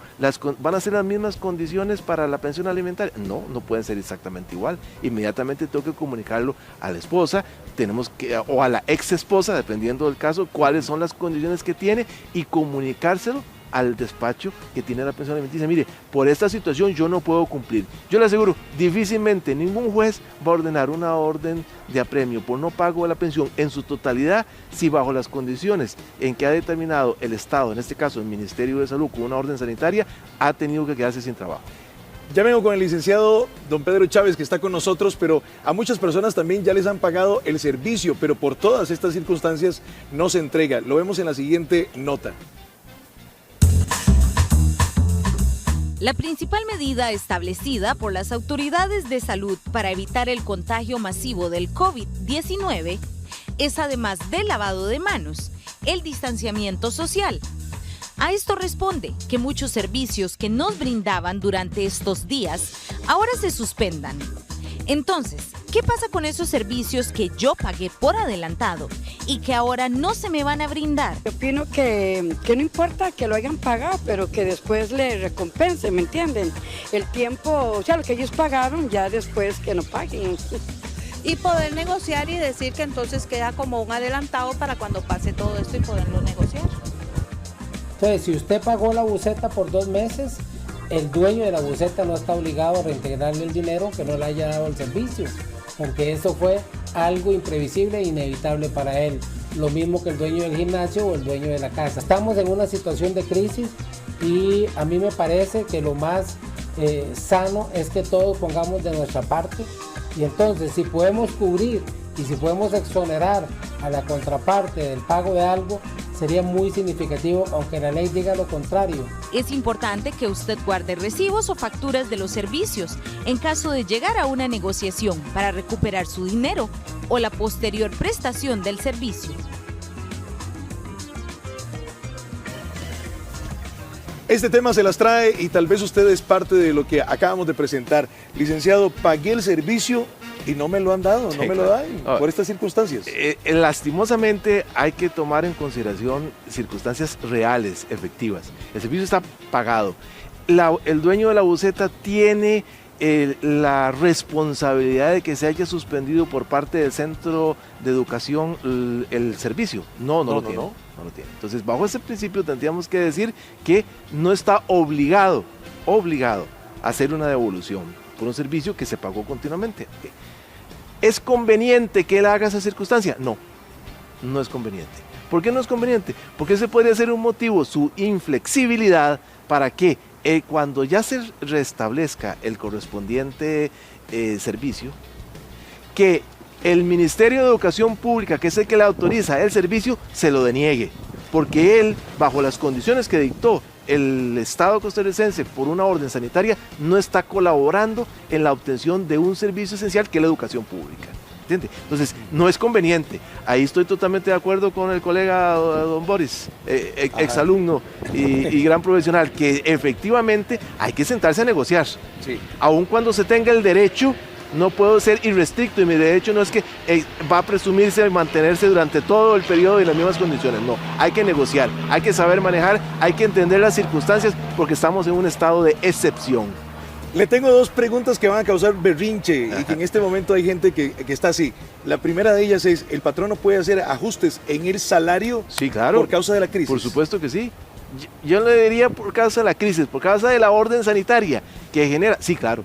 Entonces es una crisis, entre comillas, y con signo de pregunta. En realidad no es una crisis, es una condición de salud mundial.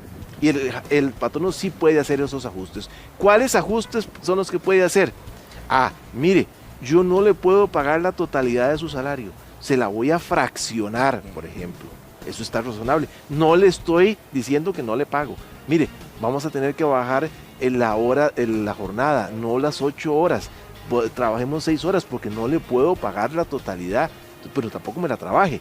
Entonces, bajar la jornada momentáneamente. Veamos esta semana, la próxima, si se complica, lo veremos y o si mejora, reiniciamos. Entonces, aquí el derecho no es una posición tajante de uno contra otro, es un acuerdo de voluntades, y es en ese acuerdo de voluntades que hay un contrato. El derecho siempre busca el bien común, y el bien común aquí es la salud, y el trabajo, lastimosamente, pierde una condición.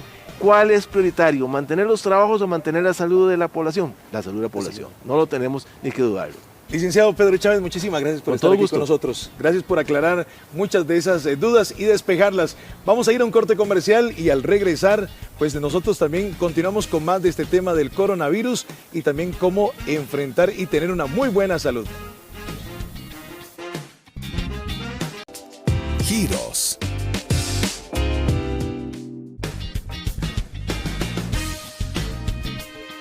Muchísimas gracias por seguir con nosotros, mi señora.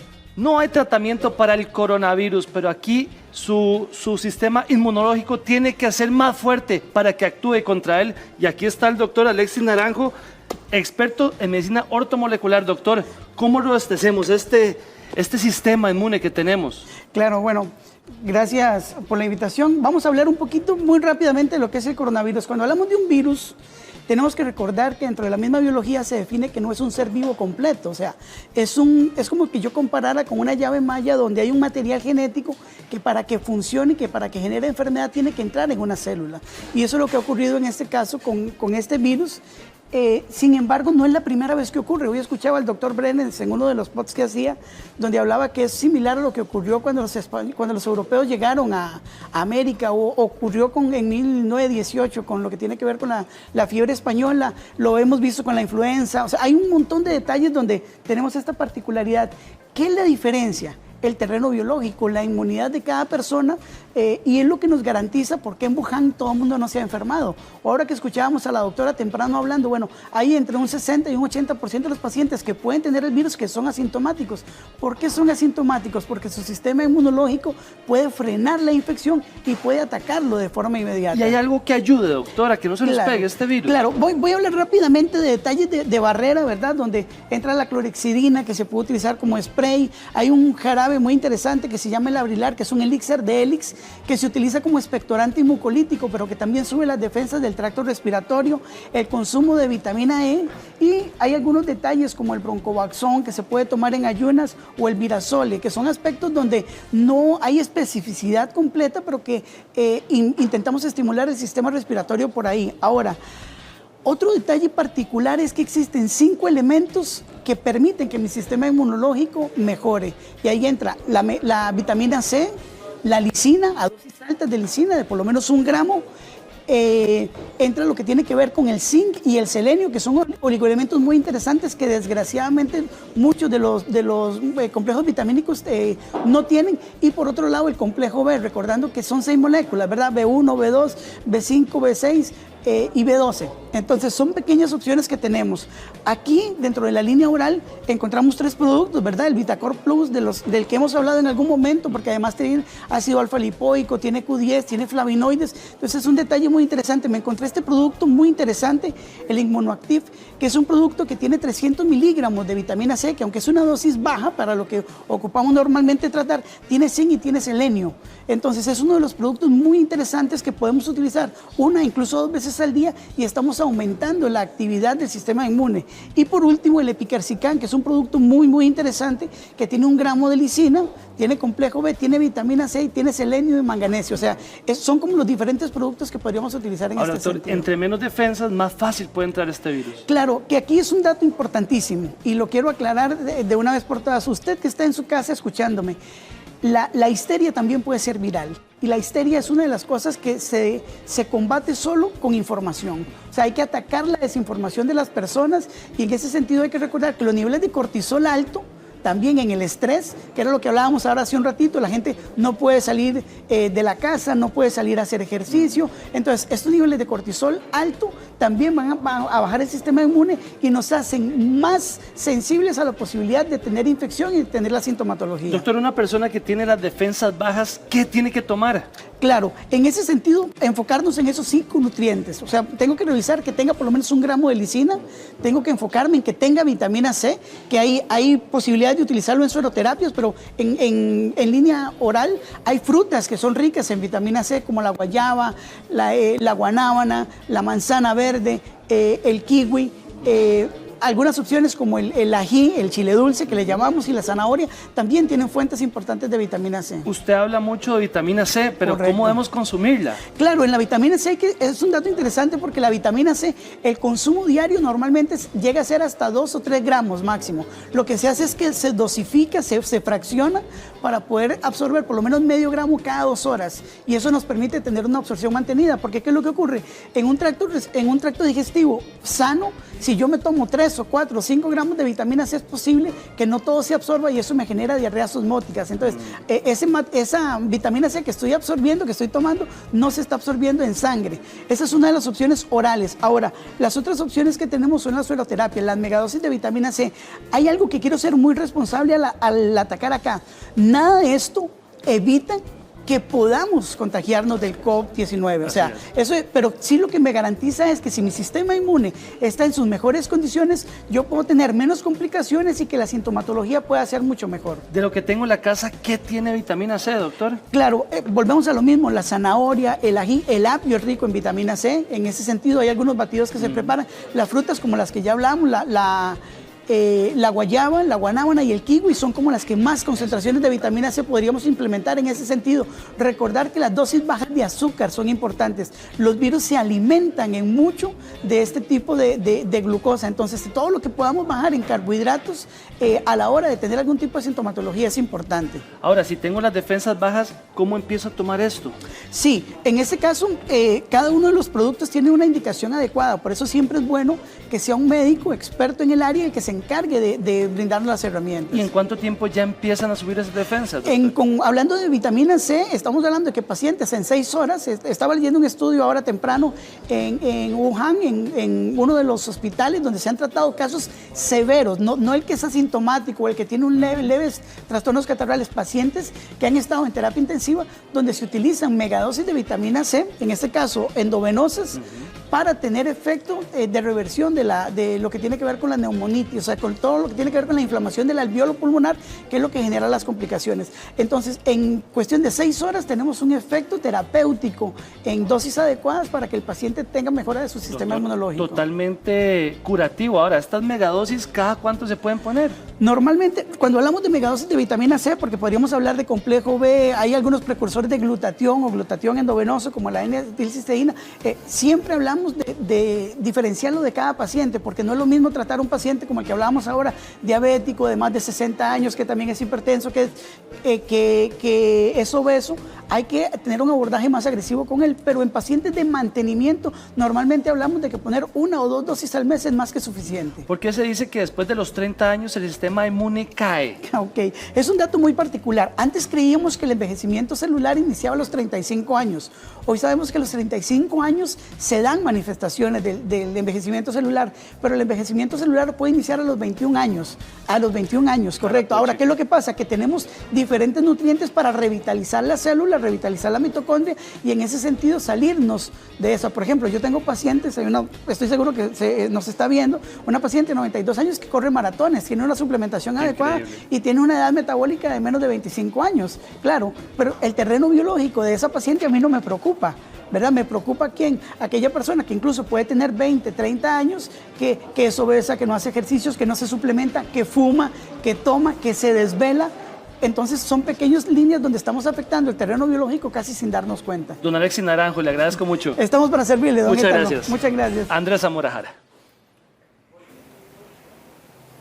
Bueno, con remolacha, Muchas papa gracias, o hombre. berenjena también existen formas de que usted prepare el hummus ahí en casa. Y hoy le vamos a decir de qué manera, cómo hacerlo y todos sus beneficios. Y para eso la consejera alimentaria Kayla G está con nosotros. Kayla, bienvenida y un gusto tenerla aquí en su casa. Buenos días, gracias. ¿Y cuáles son los beneficios del hummus?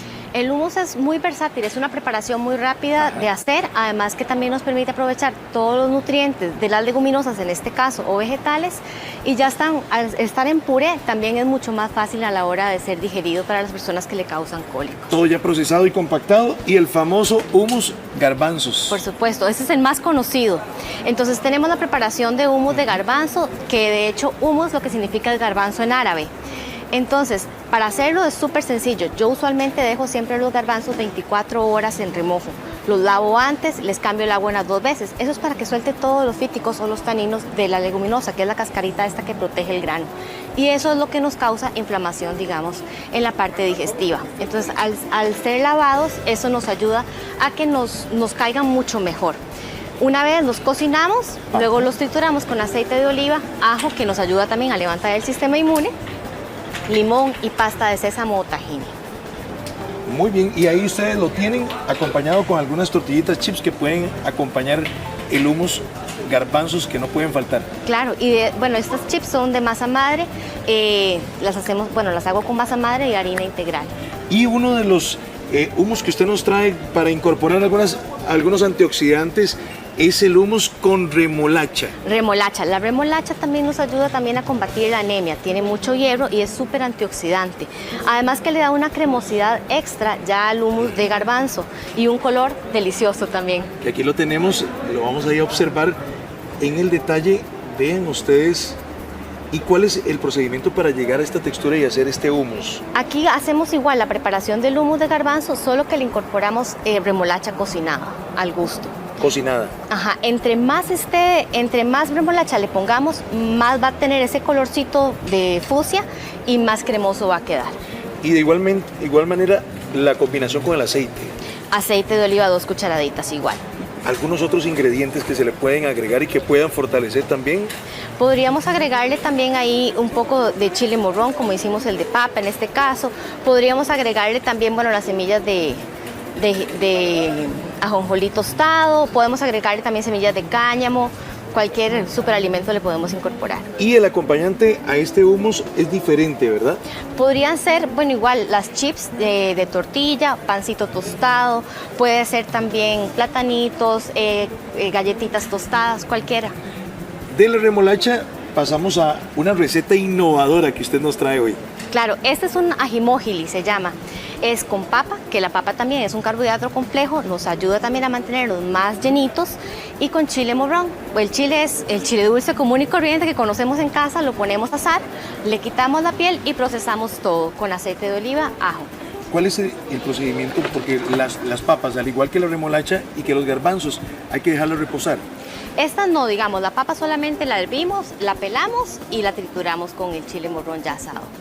Quizás es una de las preparaciones más prácticas también. Sí, esta es muy sencilla y casi todos tenemos papas y chiles dulces en la casa, sí, forma parte de igual la dieta. que los granos, exacto. Y esto puede traerle una variación a las recetas en casa hoy en día que las familias están reunidas. Por supuesto, claro que sí, es una preparación muy rápida y también nos aporta, digamos, todos los nutrientes que necesitamos. Y otro que usted nos trae es este que tenemos acá. Hice dos verdes, porque bueno, me encanta el verde. Entonces tenemos con leguminosas lo que son las arvejas, que ahorita están en temporada, entonces podemos cocinarlas, las servimos como si fuéramos a hacer una crema de arvejas. A esta le puse solamente un poquito de leche de almendra y menta, y lo procesé después de haber hecho un sofrito con ajo y con cebolla. Con ajo y cebolla. Este igual. Este es de vainica. Este es de vainica. De vainica, que también estamos en temporada. Hay que aprovechar todo lo que tenemos en este momento. Ahora, en este momento alguien se está preguntando, ¿pero cómo lo hizo el de vainica? Ah, muy fácil. Cocinamos las vainicas, ya sean asadas o salteadas en una ollita, con los olores que usted guste. Cebolla, ajo, orégano, sal, pimienta. Una vez que están cocinadas y suavecitas, las pasamos a un procesador o licuadora y lo trituramos todo con un poquito de aceite de oliva, sal, si necesita rectificar un poquito de sal, y listo. Muy bien, aquí usted tiene estas dos opciones, arvejas y también vainica. Y usted nos traía como estas preparaciones ya para compartir en casa. Por supuesto, entonces tenemos, por ejemplo, que hicimos un hummus, ya sea de remolacha, de vainica, de arveja, de garbanzo, cualquiera. Voy a poner este por acá, que fue el que usamos aquí. Ajá. Y este es el de vainica. Claro que sí. Entonces, así. Podemos utilizar un pan tostado para el desayuno, cogemos una tostada, o si las personas son intolerantes al gluten pueden usar también una tortillita inflada de arroz. Le ponemos nuestro spread, nuestro hummus, del que sea que hayamos preparado, y lo complementamos con verdes, lechuga, espinaca, alfalfa, semillas y un chorrito de aceite de oliva, y ya tenemos o el desayuno o una merienda. Kayla, el hummus tiene una textura especial. ¿Cómo llegamos a ella? Que no se nos pase. Pues vieras que no tiene tanta ciencia, solamente procesamos. Hay gente que le gusta un poquito más tosco, por ejemplo, el de garbanzos, a mí me gusta un poquito como más espeso. Más espeso, por decirlo así. Y el de remolacha sí me gusta que sea como muy cremoso. Entonces solamente darle un poquito más de procesador o de licuadora, y si necesita un poquito le puede agregar un poquito de agua o un poquito de aceite de oliva. Eso ya queda al gusto y también para compartir con los chicos que están en la casa. Por supuesto, y nutrirnos con alimentación saludable y fácil. ¿Alguno de estos hummus se pueden hacer otras combinaciones con otros ingredientes? Infinidad. Aquí la creatividad es la clave. Puede combinar diferentes ingredientes, puede probar también con diferentes leguminosas como los frijoles blancos, como las lentejas. El de lentejas es delicioso, de hecho. Entonces es simplemente pues experimentar y aprovechar lo que tenemos en casa. El proceso también viene siendo muy similar. Este que tenemos acá, que usted nos lo trae. Ese es bagaganoush, es de berenjena. Este no tiene garbanzos. Solamente cocinamos la berenjena, yo la meto en el hornito a asar, le quito la piel y la proceso. Yo antes de utilizar la berenjena, pues casi siempre, bueno, la lavo bien y todo, la froto un poquito con aceite de oliva y la meto en el horno. Una vez que ya está cocinada, es súper fácil de pelar, lo llevamos al procesador y ella ya tiene una textura bastante cremosa. Nos aporta un montón de hierro y de proteína. ¿Cómo debe estar la berenjena? Porque a veces que decimos que la cáscara es durita. Bueno, usualmente los costarricenses tendemos a coger la berenjena siempre más grande. En este caso deberíamos de coger la berenjena más pequeñita porque es la que está más tierna. Entonces va a ser menos amarga. Y como en este caso la estamos haciendo asada, el amargo pues al final desaparece. Usualmente cuando la hacemos rebanada se puede dejar en agua con sal para quitarle un poquito lo que es amargo de la berenjena. ¿Alguno de los ingredientes que puede venir a fortalecer la receta del hummus, sea cual sea? Tal vez algo que no puede faltar. Y máxime que también hay un poco de sedentarismo en las familias hoy en día. Bueno, pues el ajo. El ajo ayuda a reforzar todo el sistema inmune, también es antiinflamatorio y es delicioso. Entonces ajo, tieso y parejo para todos. Muy bien, Kayla G, muchísimas gracias por todas estas recomendaciones. Con todo gusto, muchas gracias. Muy amable, esta es su casa. Vamos a ir a una pausa comercial y ya regresamos aquí a su casa, la Casa de Giros. A continuación, Giros de la Fama.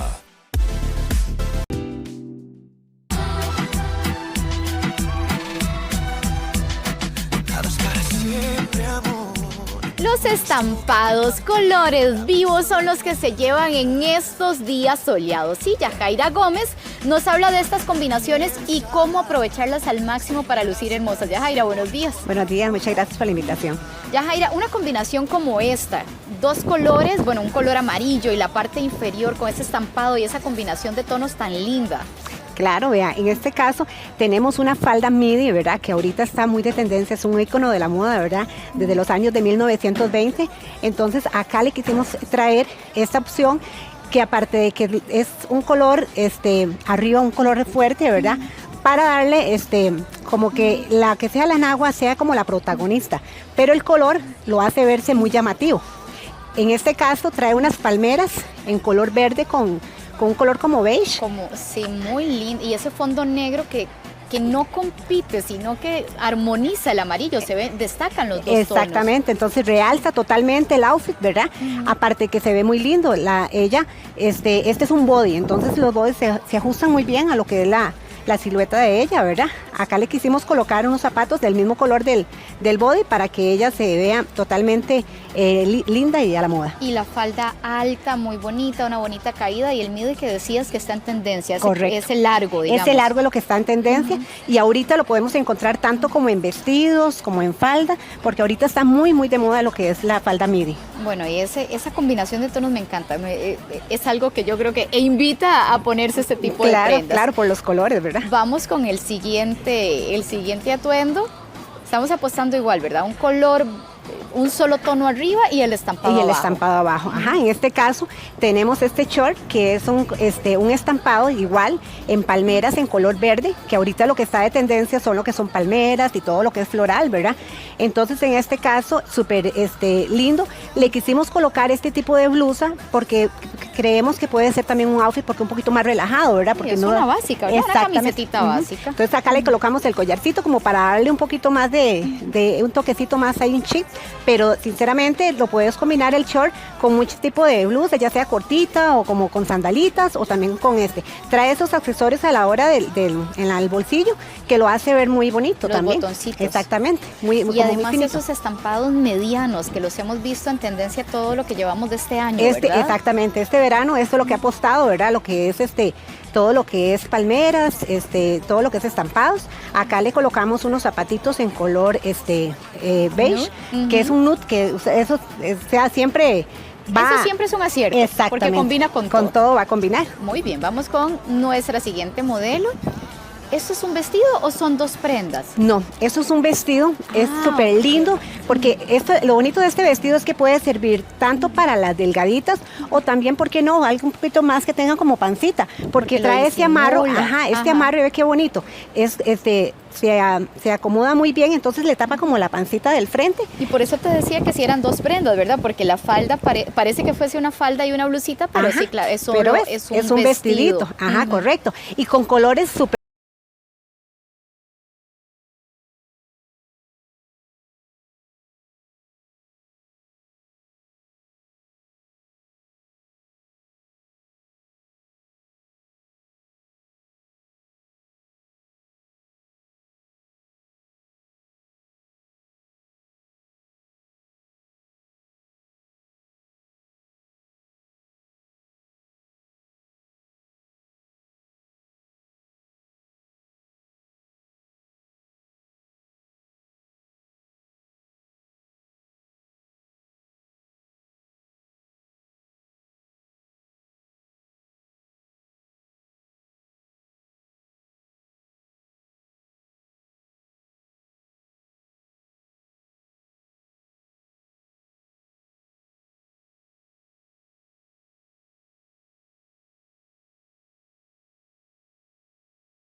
casa puede aprovechar en familia los juegos de mesa que nunca fallan. Entre los más comunes están buscando el juego Conecta, que es el 4 en línea. Manejamos el famoso juego Twister, que el juego Twister manejamos el Colocho, manejamos el Jenga y manejamos el Monopoly. Además tenemos bingos, juegos de memoria, juegos de carta. La mayoría son juegos familiares. Además de ser divertidos, son buenos para la mente. Podemos encontrar juegos de destreza, que no es solamente un juego solo de jugar, sino trata de buscar una manera que el niño no sea como coger simplemente un juego, sino que también vaya acompañando en la educación. Tenemos juegos también muy bonitos, hay didácticos que manejamos tanto en español como también maneja el idioma. Sabemos que estos son juegos no es de un solo temporada, son juegos de todo un año. Y para los amantes de las películas, series y documentales, pueden aprovechar de los servicios de streaming que cuentan con nuevos lanzamientos. Hay varias producciones nacionales que la gente puede ver y que están disponibles de manera gratuita. Digamos, yo recomiendo que se metan al Centro de Cine, a la página del Centro de Cine del Centro Costarricense de Producción Cinematográfica, porque ahí están poniendo los esfuerzos que estamos haciendo algunos productores. Se acaban de estrenar una película que se llama Go, de Go Karts. Es una película familiar. La verdad es que el otro día la vi con mi hijo y pasamos un buen rato.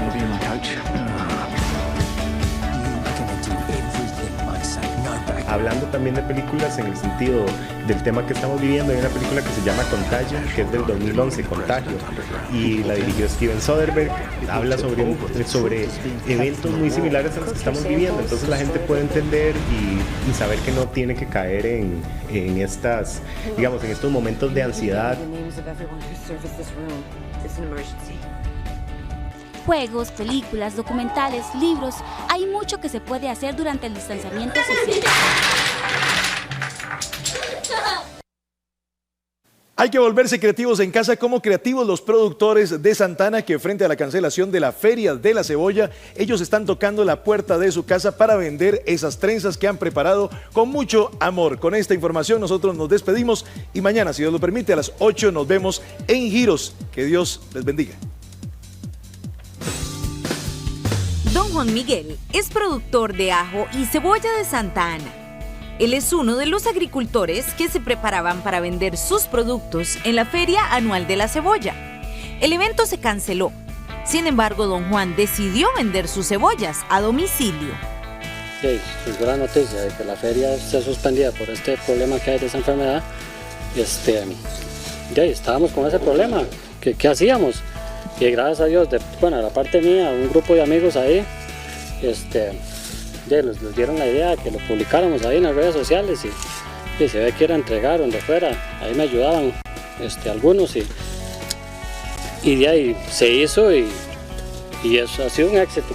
Yo tenía como unos 7,000 kilos y el otro producto que también se me tiene muy buena salida en la feria, que es el ajo criollo, y también tenía bastante listo y cebollas blancas y moradas. Claro, en un momento sí estuvimos pensativos qué íbamos a hacer y ahora salió esta opción y ahí estamos viendo a ver qué pasa. Por el momento va caminando. La venta de la cebolla a domicilio resultó mejor de lo esperado y varios clientes como doña Flor y su hijo vinieron hasta Santa Ana a buscar sus cebollas y ayudar al productor nacional.